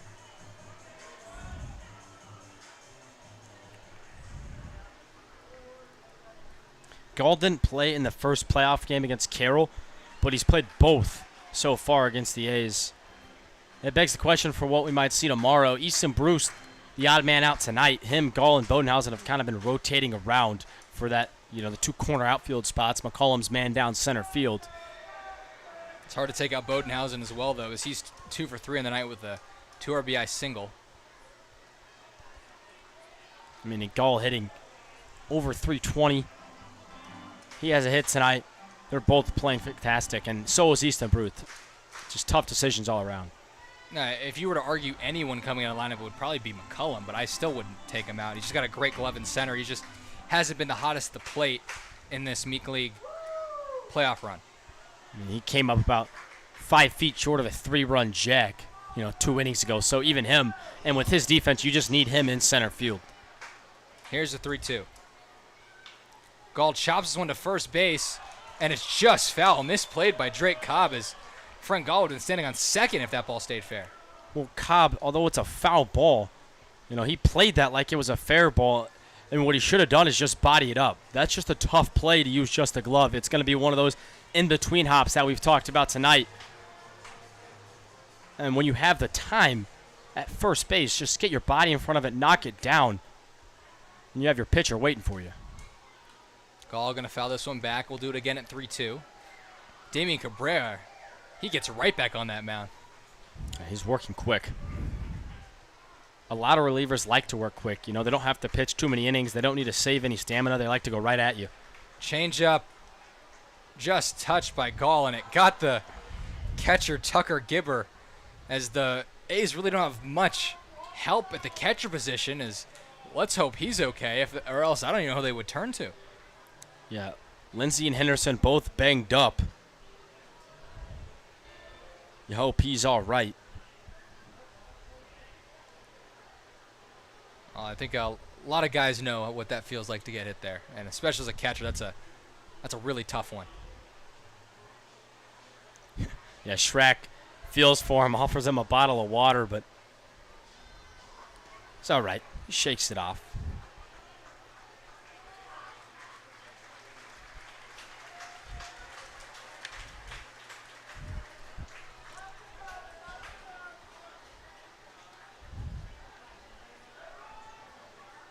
So still a full count. Gall against Cabrera. Pitch just downstairs. A good eye from Frank Gall. And you got some speed out there for Noah Bodenhausen. And why don't we remind you what happened earlier today? Noah Bodenhausen out That'd be in very left impressive. field. That one hit pretty well to left field. Noah Bodenhausen. Craziness from Noah Bodenhausen. Some kind of play. We had to show you twice. Cabrera going to look at Gall at first.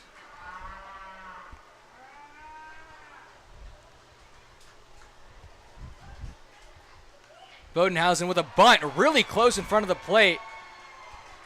But Gibber is going to go to first, get the sure out. So we runner at second and 2 outs for the 2-hitter Carson Schreck.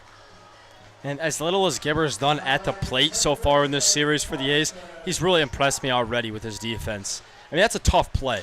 Bo Nowson's booking it up the line. He comes out, has to make sure he gets the throw out of the way, and he does a perfect job. Schreck over through the night.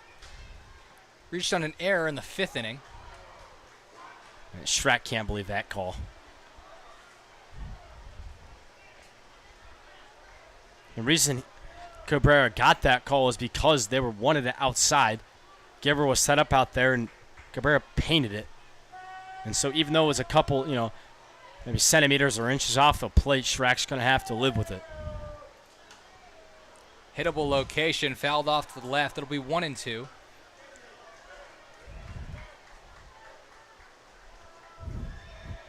Schreck back in the second, and he lined out to the right fielder, Lath Holiday, but that ball was one of the hardest hit balls he's hit all season. Here's the 1-2. Gets it on his hands, might be trouble. Sean Bazemore makes the play. Saves a run. So 4-3 is your scores to go to the top of the 7th inning, and a great ball game thus far. Keep it here at Phil Welch Stadium.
Kai Holiday leads it off for the Clarinda in the top of the 7th inning. He's set to face Jace Johnson for the first time. Johnson in his first inning of work, 2 strikeouts and a walk.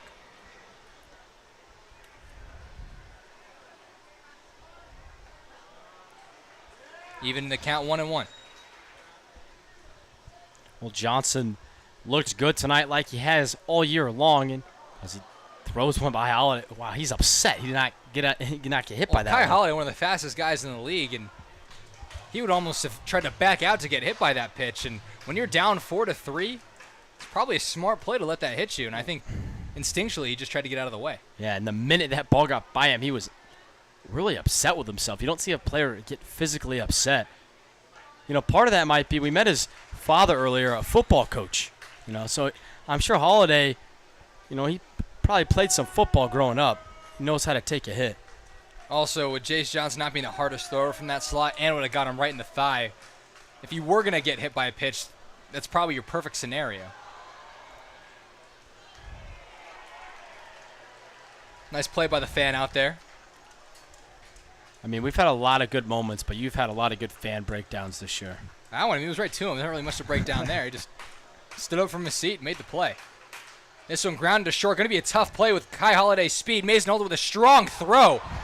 And it's off the glove of Mose. So Holiday chugging down the line, and that's going to go as an error, I would assume. I don't know if it'll be an error or a hit. It's tough to tell if he dug it out from here. The problem on that play is Holton kind of set back, and typically that's the right play. Get the easy hop. Like 9 times out of 10 you're doing that, but with Kai Holiday running up the line, the fastest player probably between both teams right now, you just have to take the chance on the short hop, and if it goes under the glove, if you can't make the play, well, so beat it. because waiting on that extra hop is just really tough, even with that strong arm of Mason Holton. So Kai Holiday, they reward him with a single in the box score. Caruso hits one out to left field. Noah Bodenhausen goes back a couple steps, and he makes the play. So a much-needed out here for Jace Johnson, and now he's set to face Sean Bazemore. Well, shout out to Joey Caruso.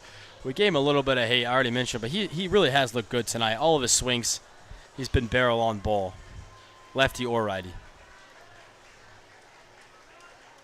Bazemore 1 for 2 in the night. He singled back in the third and then reached base in the fifth via a hit by pitch. Kai Holiday with a big lead. He goes, and hopefully he just stays at second. He looks for third and stops about halfway. I thought he was about to take a shot at third base. May not have been a bad decision, just so your run's 90 feet and a fly ball gets you in, but the speedy Kai Holiday stays at second. Now, he is a guy that could steal third. Well, Holiday, yeah, staying at second, the right decision there. But if you're aggressive, that's a long throw for Felix to make. About 120 feet up that line. It would have had to been a good throw to get him. And a very unique throw for a catcher. They're not used to that one. Exactly. Holiday is dancing around a lot at second base right now. People need to understand, too, that stealing bases is not all about speed. It's about being aggressive, reading the pitcher, and being able to get off the bag in enough time in order to reach, or in order to get back on a pickoff play. But Kai Holiday way out there. And there's a spaghetti move from Jace Johnson. And the least you do there is when you make a pitcher think about you, it takes this focus off of the batter at hand. Well, when you mix that great base running with great speed, you get 37 stolen bases, which is what Kai Holiday has done so far this year. Breaking ball I thought was painted. Umpire doesn't give him the call. Fans did not like that one bit. Johnson also thought that one was in there. He was definitely questioning the call from home plate umpire. Here's the 2-1. And he gets the call there, so maybe a bit of a makeup call. It wasn't off the plate, but Dom Felix set up inside. That one went outside, so it's 2-2 now. Well, now as a hitter, you're a little confused because you've seen two pitches out there, one get called a strike and one not. You just have to go into protect mode, and if it's out there, you got to be swinging. Kai Holiday with a big lead at second. He's not going to go. Breaking ball misses outside. It's full. Well, I think they've seen enough of the Sean Bazemore dominance. They don't want to throw anything on the inner half of the plate, and for good reason. Big pitch here. Full count to the three-hitter Sean Bazemore. Kai Holiday awaits at second. This one grounded to Johnson. Let's see some PFPs right here, and he makes the play. So the runner moves up 90 feet, but the Mustangs have 2 outs now in the top of the 7th.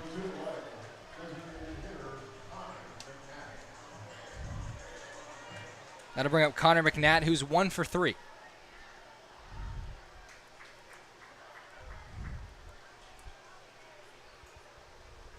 Johnson has given up 1 earned all year.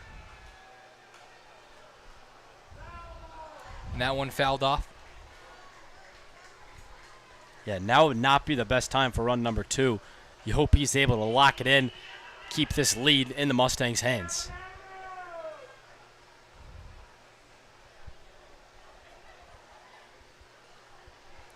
You have any wood, Charlie? I'm going to go knock on that right now. We're off the hook. The wood's been knocked on.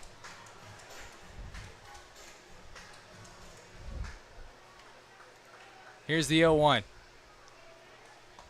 Fastball misses away. Charlie, I have a question for you, and we'll get to it maybe when we come back. But we'll have to talk about maybe our own superstitions in our baseball careers. I mean, as a baseball player, if you don't have a couple superstitions. Oh, that one's going to get a piece of McNatt. So it'll be runners at the corners now for Drake Cobb.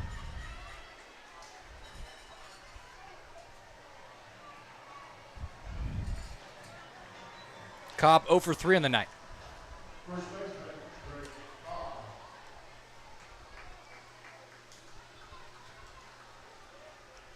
Cobb doesn't have a hit tonight, but he's responsible for 2 of the 3 runs. Good pitch from Johnson. Called a strike. It'll be 0-1. Yet he doesn't have any RBIs. Both runs scored unearned.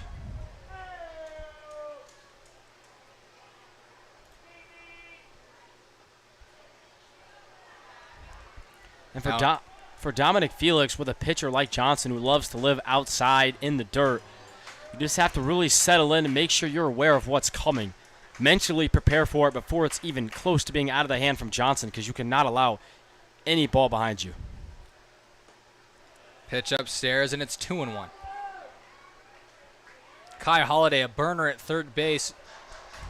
Connor McNatt, for a guy who's mostly a DH first baseman, also with some decent wheels. He has 12 stolen bases on the year, so a ball in the gap, he might have a chance to score. Well, Here's a 2-1. In there, 2-2. I think we can say with confidence that you're just not allowed in the Clarinda lineup if you're not able to steal some bases and run with some speed. Unless you're a catcher, I would say that's the only free pass you have. Here's the 2-2. There goes McNatt. Fastball. Just missed. Dominic Felix thought he had him. Chase Johnson thought he had him. The umpire didn't think he had him, and that's what matters the most. So it's second and third, and a full count to Drake Cobb. Tying run at third, go-ahead run on second.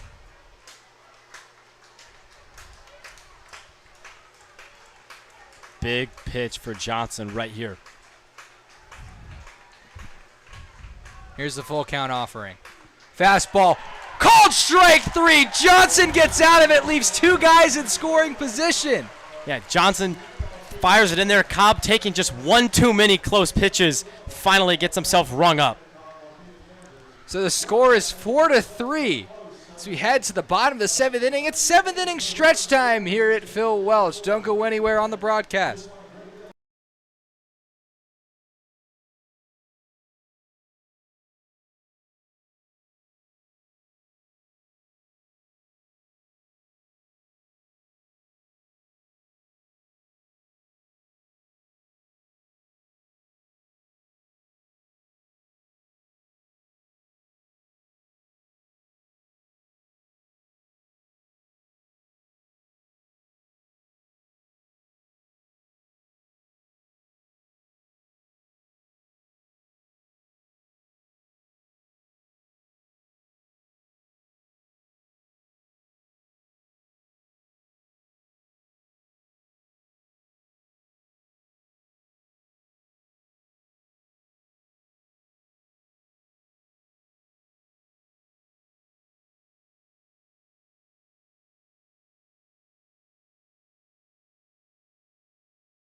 Four to 3 Mustangs in the bottom of the seventh inning, and Darius Freeman leads it off.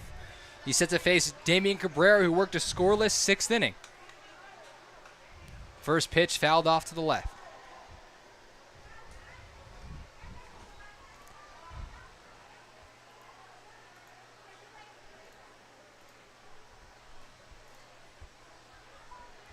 Darius Freeman with a bunt that goes foul. He's in the hole 0-2.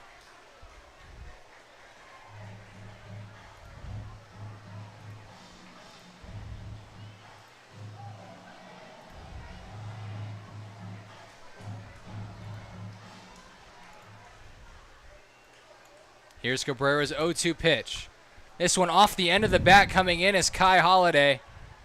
And he'll make the play, so Freeman is retired. And he remains hitless tonight.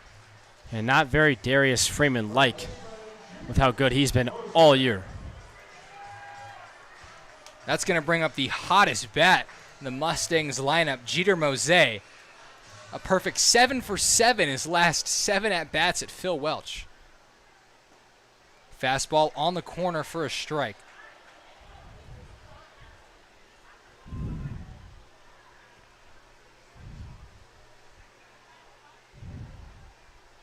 This one cranked out to left, but it's going to go foul. Mose would have had that if he kept it fair. Really cranked out to left. Jeez, I thought he had number 2 for a second.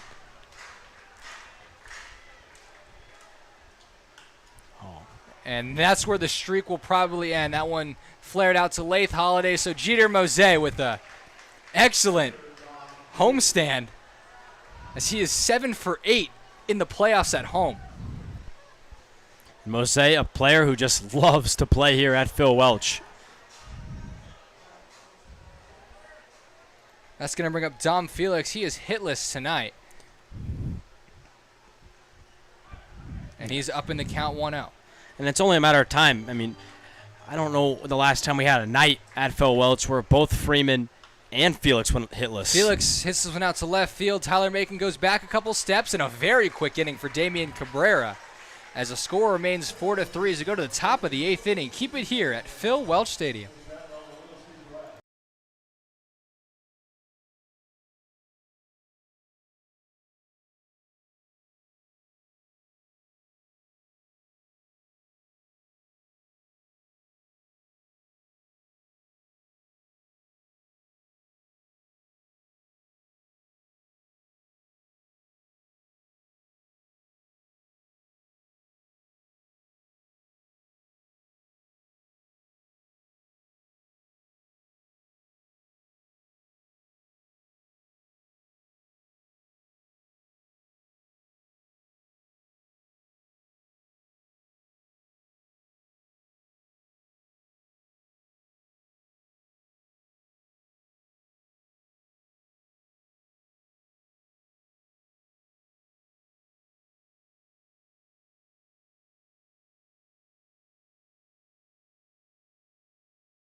Tyler Macon leads things off for Clarinda here in the top of the 8th. He was one of the hottest hitters on the team coming into this ball game, but has not had great fortunes tonight, as he's 0 for 3 with 2 strikeouts.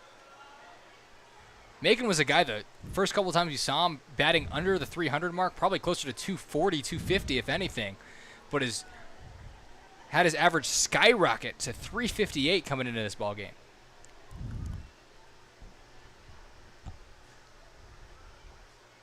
Yeah, I like a lot of the hitters in both of these lineups.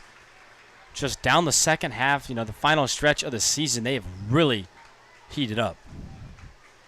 Macon in danger of getting the hat trick. Here's the 1-2. Offered at it. Good breaking ball from Johnson, but it misses outside, 2-2.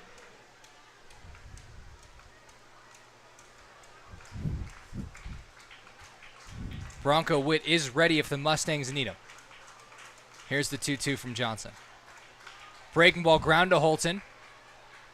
Couple shuffles, and he makes the play. 1 out here in the top of the 8th.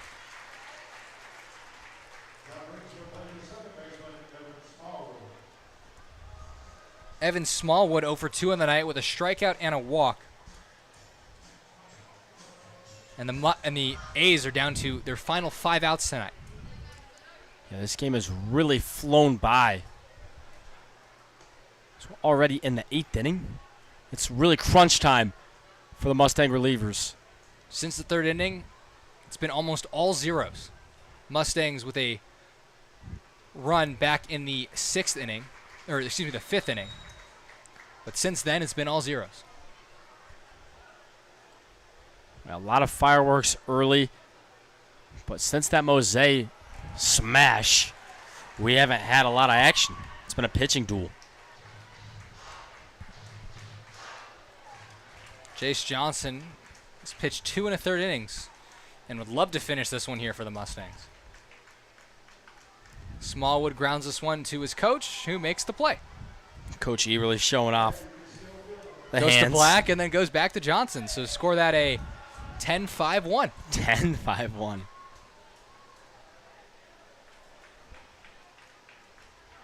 Johnson gets a sign.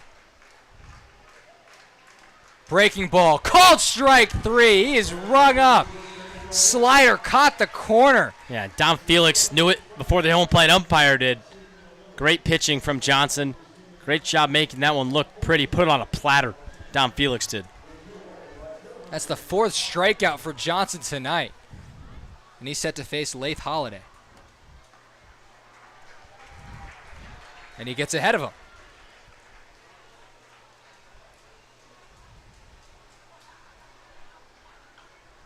This one grounded to first, just foul. Very similar to a play Drake Cobb had. But it'll be 0-2.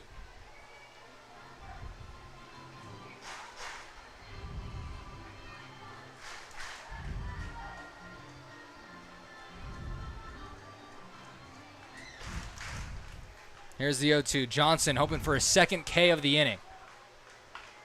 He's not going to get it here. This one's poked out to center field. So Lath Holiday with his second hit of the night, and that's going to bring up Tucker Gibber. A good swing from Holiday.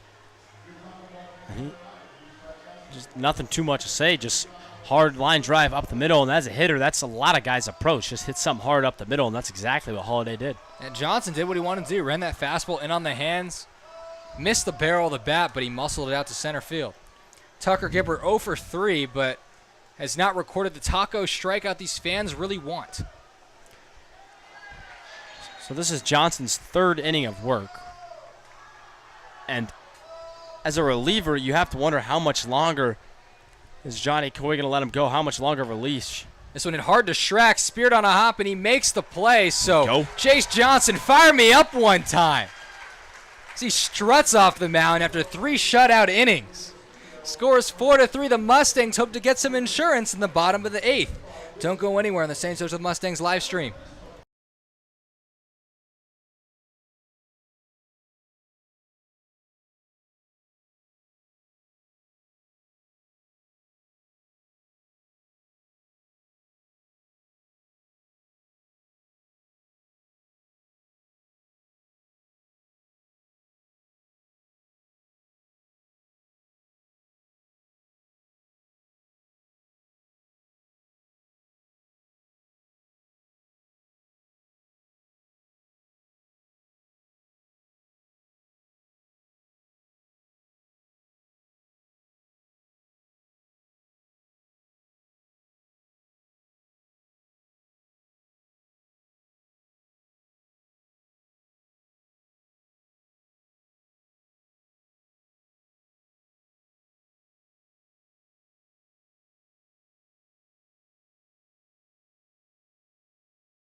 Tyler Bermundo and Charlie Marshall welcome you back to the friendly confines of Phil Welch Stadium. Mason Holton digs in. He's 2 for 2 on the night with a sac fly. Here's the first pitch. Pitch misses away. He's set to face the left-hander Dylan McIntyre, making his 12th appearance, and they're all out of the bullpen, Charlie. Yeah, a pure reliever is what Dylan McIntyre is. Couldn't have said it better. It's Holton. Holton puts a charge into this one, going down the line. And off the wall, foul. Just foul. Missed it by, well, he had the distance, missed it by about 5 feet. So a long foul ball, and it's 1-1. But yeah, McIntyre on the year, the only knock on him is the 22 walks. So more walks than strikeouts, which isn't great. But other than that, the 5.4 ERA a little high, but in the MINK League, not terrible. He's had a pretty good season in relief for Clarinda.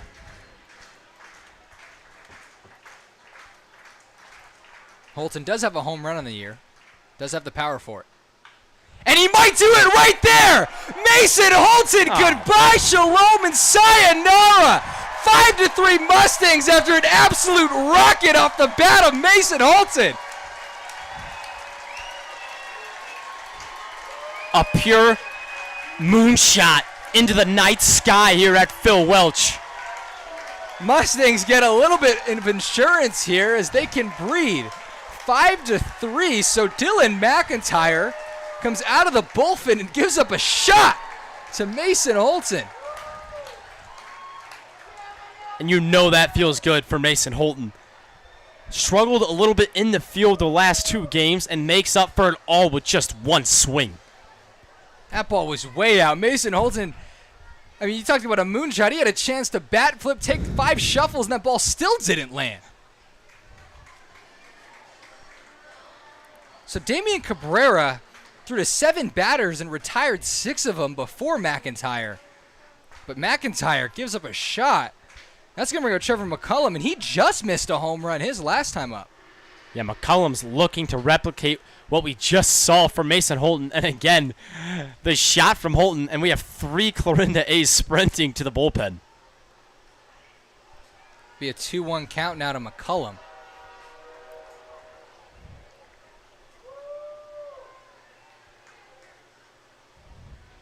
Here's the next pitch.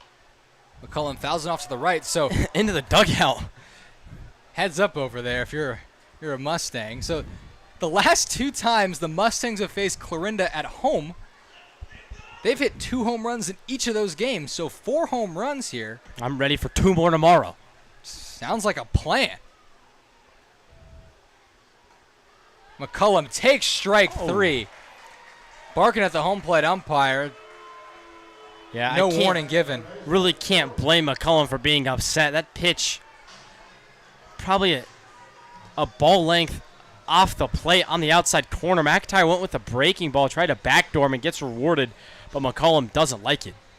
Frustrating night for McCullum. He hit into a double play, had a deep fly out his last time, and then goes down on strikes. That's going to bring up Jordan Black 0 for 3 tonight.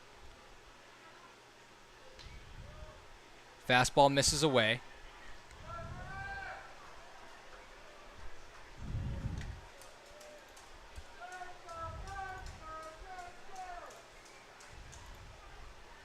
Here's the 1-0 pitch.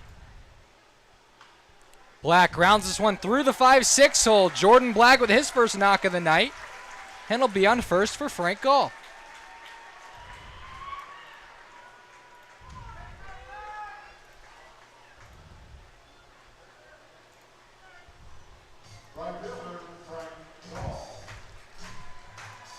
Speaking of home runs, the last time Frank Gall faced Clarinda off the bench with a solo shot.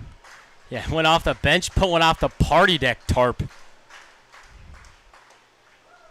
First pitch misses away to Gall. In terms of tonight, he's 1 for 2 with a walk and a single. I would love some lefty-lefty crime from Frank Gall right here, making a 4-run game. That was the pitch to do it on. He fouls that one off to the right.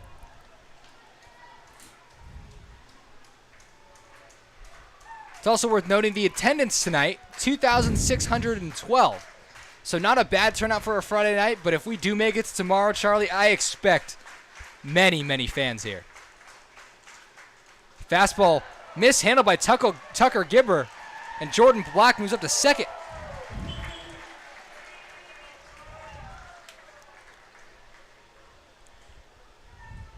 Well, the home run from Holton's already big. Is now the tying run will be on deck when Clarinda comes up. But if you can get a second insurance run, make this a 6-3 ball game, things look a lot nicer for the guy coming out of the pen. Looks to be Bronco Witt. At the same time, would you throw out Jace Johnson for another Johnson going back out there is not out of question. Although it does kind of officially burn him for the year. At the same time, you want to secure it, and you would save Bronco Witt for tomorrow, fresh. But Jace Johnson, we've seen he worked 5 innings out of relief before this season, so he's capable. Gall pops this one up and behind Tucker Gibbers, so it'll be 2-2. It's one of those decisions where if you're a Johnny Coy, you're almost blessed in a way because you have so many good options. You feel confident if you send Johnson back out there. If it's Bronco Witt out of the pen, you feel confident. There's just so many guys he can go to, and as a Mustang fan, player, coach, you still like your odds of coming out tonight with a win, and not a lot of teams can say that. The only thing you have is Clarinda does have the top of their lineup due up. So that's Kai Holiday, Joey Caruso, and Sean Bazemore. So it is the 3 most dangerous hitters in their lineup, and they will have seen Johnson already tonight.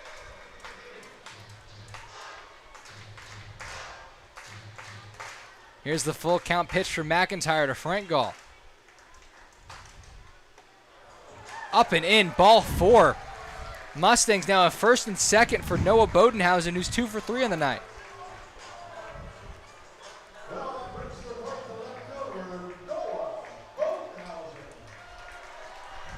It's going to warrant a visit from Tucker Gibber.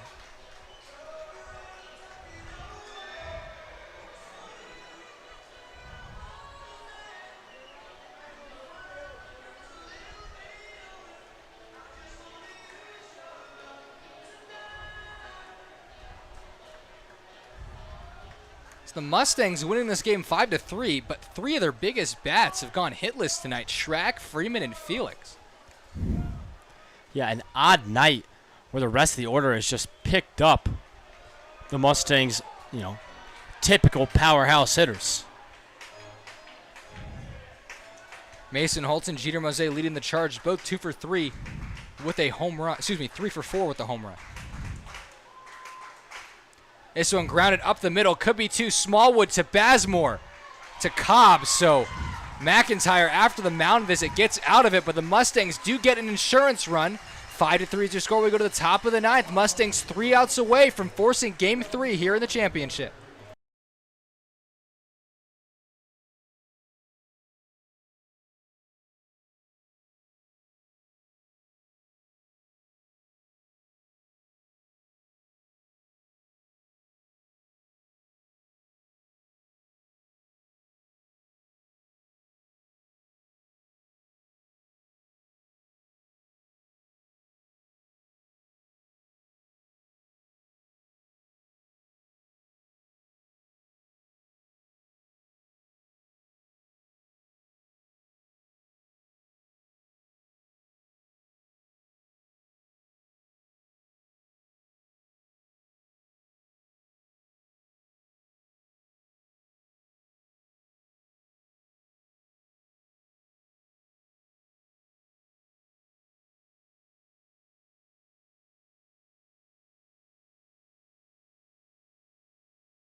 Tyler Bermundo and Charlie Marshall welcome you back to Phil Welch Stadium. 5-3 is your score. The Mustangs get an insurance run thanks to a blast from Mason Holton. And what do you know, Charlie? Jace Johnson going for his 4th inning in relief. The man, the myth, the legend, trying to finish off. If he's able to do it, will be one of the best seasons from a Mustangs pitcher of all time. Oh, for sure. He's gone 26-plus innings, giving up 1 run. It's unheard of. Unfortunately for him, he has a tough test. The A's couldn't have picked a better 1, 2, 3 to start the sitting. They're at the top of the order. They have Holiday, Caruso, Bazemore. 3 absolute weapons at the plate. 2-1's the count to Kai Holiday. But again, how long is that leash for Johnson? He's had such a dominant year, but in his 4th inning of work, he's got to be a little tired. You have a fresh Bronco wit. If Holiday's able to get on, that means the tying run comes to the plate for the rest of the inning. Well, it shows you how important that insurance run is. 1, if they don't get that, I wouldn't even keep Johnson there. 2, now that you do keep him in there because of the run, with Kai Holiday getting to first, I think you could still leave him out there. Yeah, It lengthens the leash a little bit. I'm not sure what that was, but I almost looked at this. Someone requested that Johnson get rid of the ball. He threw it away very frustratedly. I mean, Johnson definitely pitches with a little bit of an attitude out there on the mound, and you love that from a pitcher. You want him to be full of fire. Johnson was, for some reason, frustrated with the ball he was given. Here's the 2-1 to Holiday. Doesn't catch the corner. Dom Felix loved it. Umpire, a little inconsistent on the corners tonight.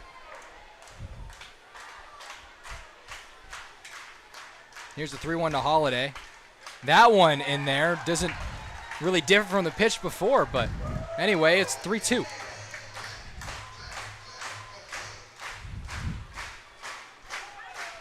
Here's the full count offering.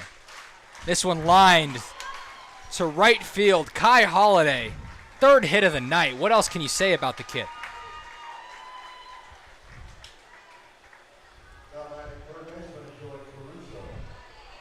Well, Kai Holiday is definitely more than made up for his 0 for 5 performance last night. With 3 hits today, also extending his on-base streak to 41. Here comes a meeting on the mound. But, yeah, you mentioned Kai Holiday. If the A's win the championship, there's no doubt in my mind he would be the MINK League MVP. And you could even make a case for him being the MVP without them winning.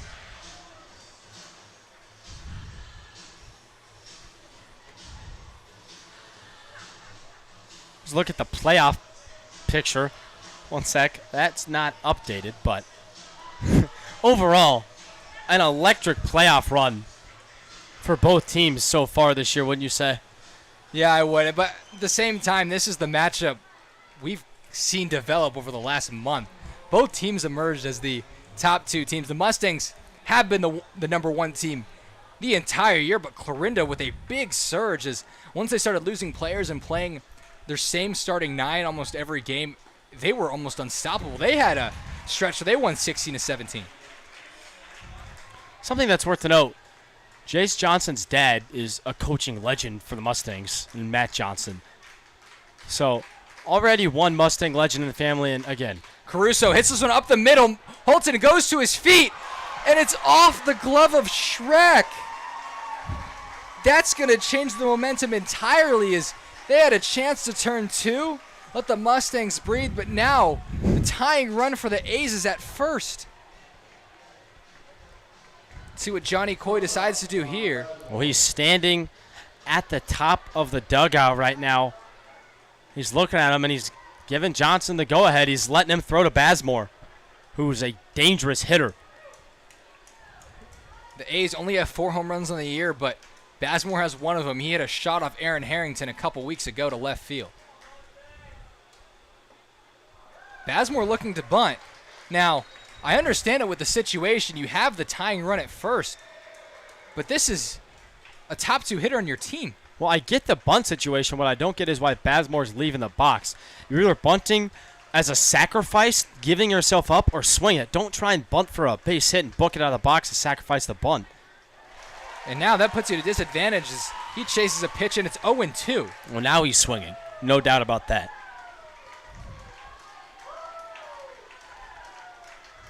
Kai Holiday at second, Joey Caruso at first. Here's the 0-2 pitch to Sean Bazemore. Poked out there, Schrack makes a play. What is Where he is doing? Joey Caruso going? As looked like Clarinda just hit into a double play. Mason Holton can't make the play, but an absolute gift from Joey Caruso. As now instead of the tying run being at first with 1 out, the tying run is at the plate with 2. Yeah, not heads up base running in the slightest from Caruso. And now we got the bells going at Phil Welch. And the fans are ready for game 3 if they can get through this right here. Here's the first pitch, and McNatt takes it for a strike. Man, this place is juiced right now, Tyler.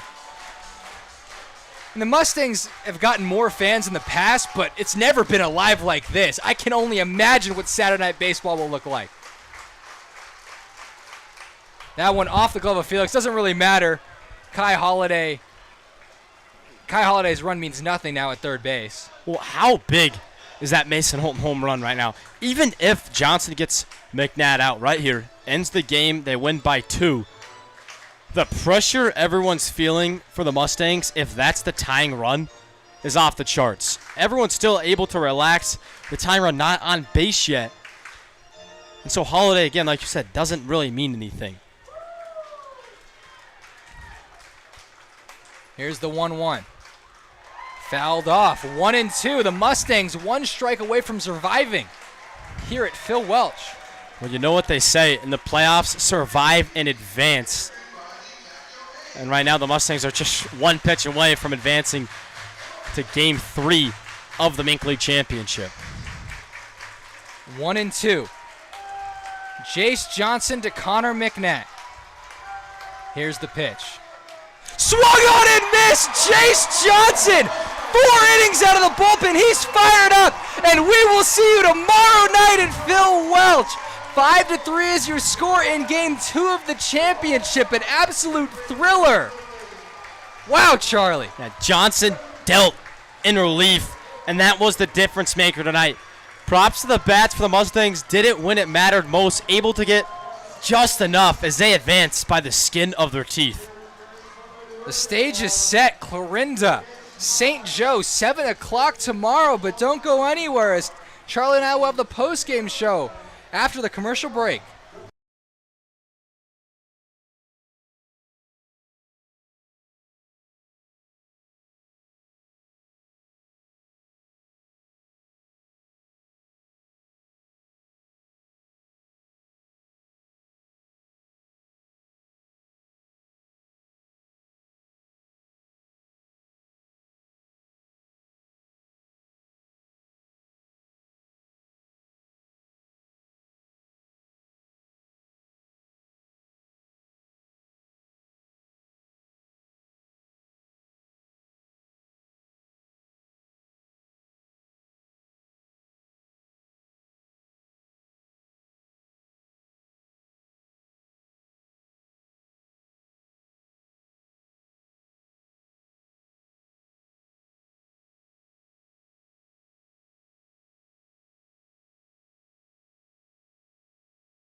Tyler Raimundo and Charlie Marshall, welcome back to the post-game show. And it wasn't a walk-off, Charlie, but I think that was the most electric game of the season. Oh, absolutely. The defense, the couple absolute shots from Mason Holtzen, Jeter Mose, Jace Johnson, 4 scoreless to shut the door. I mean, what else can you tell me? I mean, everything out there tonight was electrifying, to say the least. It was glorious for us to watch from the broadcasting booth. I loved every moment of it. I mean, again, the bombs, the strikeout to end it. Come on now. This is playoff baseball. This is what we're here for. No, this feels so different than any other game we've called. The fans are into it. The players are into it. I mean, it's set up for a fantastic Game 3. I can't even imagine how we can top it tomorrow. It just feels like the entire season, this is the game that we've been looking forward to. Like Clarinda, Mustangs, it's been back and forth all year long. And, I mean, tomorrow, we're all ready. I mean, can you ask for a better game? What we're going to see tomorrow? Who knows? I don't know. And really, I think the question becomes, who is Johnny Coy going to roll out there? Absolutely. And, I mean, for me, I want to go back to Tuesday versus Carroll. I feel like you have to go with one of your traditional starters. The question's open for if you want to throw all relievers. You have the arms. Everyone can throw a couple innings. But if I'm Coach Johnny Coy, it's either Aaron Harrington or Dent Biller again. Biller struggled a little bit versus Carroll. Harrington didn't have the best start versus Clarinda in his last outing. So I don't know who he goes with. There's a big decision for him to make. That's why he's the one who, getting paid to make the decisions. Yeah, you got Biller, Harrington ready, Jaron Guck, Tim Teixeira should be rested, and Bronco Witt has yet to throw an inning here in this championship. It's going to be a plethora of the guys you just named tomorrow, and I'm excited for it. I do think for Clarinda, this was the game for them to win. It does feel like they that. have way less depth than the Mustangs. They wanted to take care of business tonight, and they couldn't. I mean, it was some good effort. Damian Cabrera, really good pitching out of the bullpen, but just not enough. So the Mustangs went in here 5-3. We are back here tomorrow at 7 o'clock for Game 3 of this incredible MINK League season. It has been a wild ride. So I'm Tyler Mundo alongside Charlie Marshall saying goodnight from Phil Welch Stadium.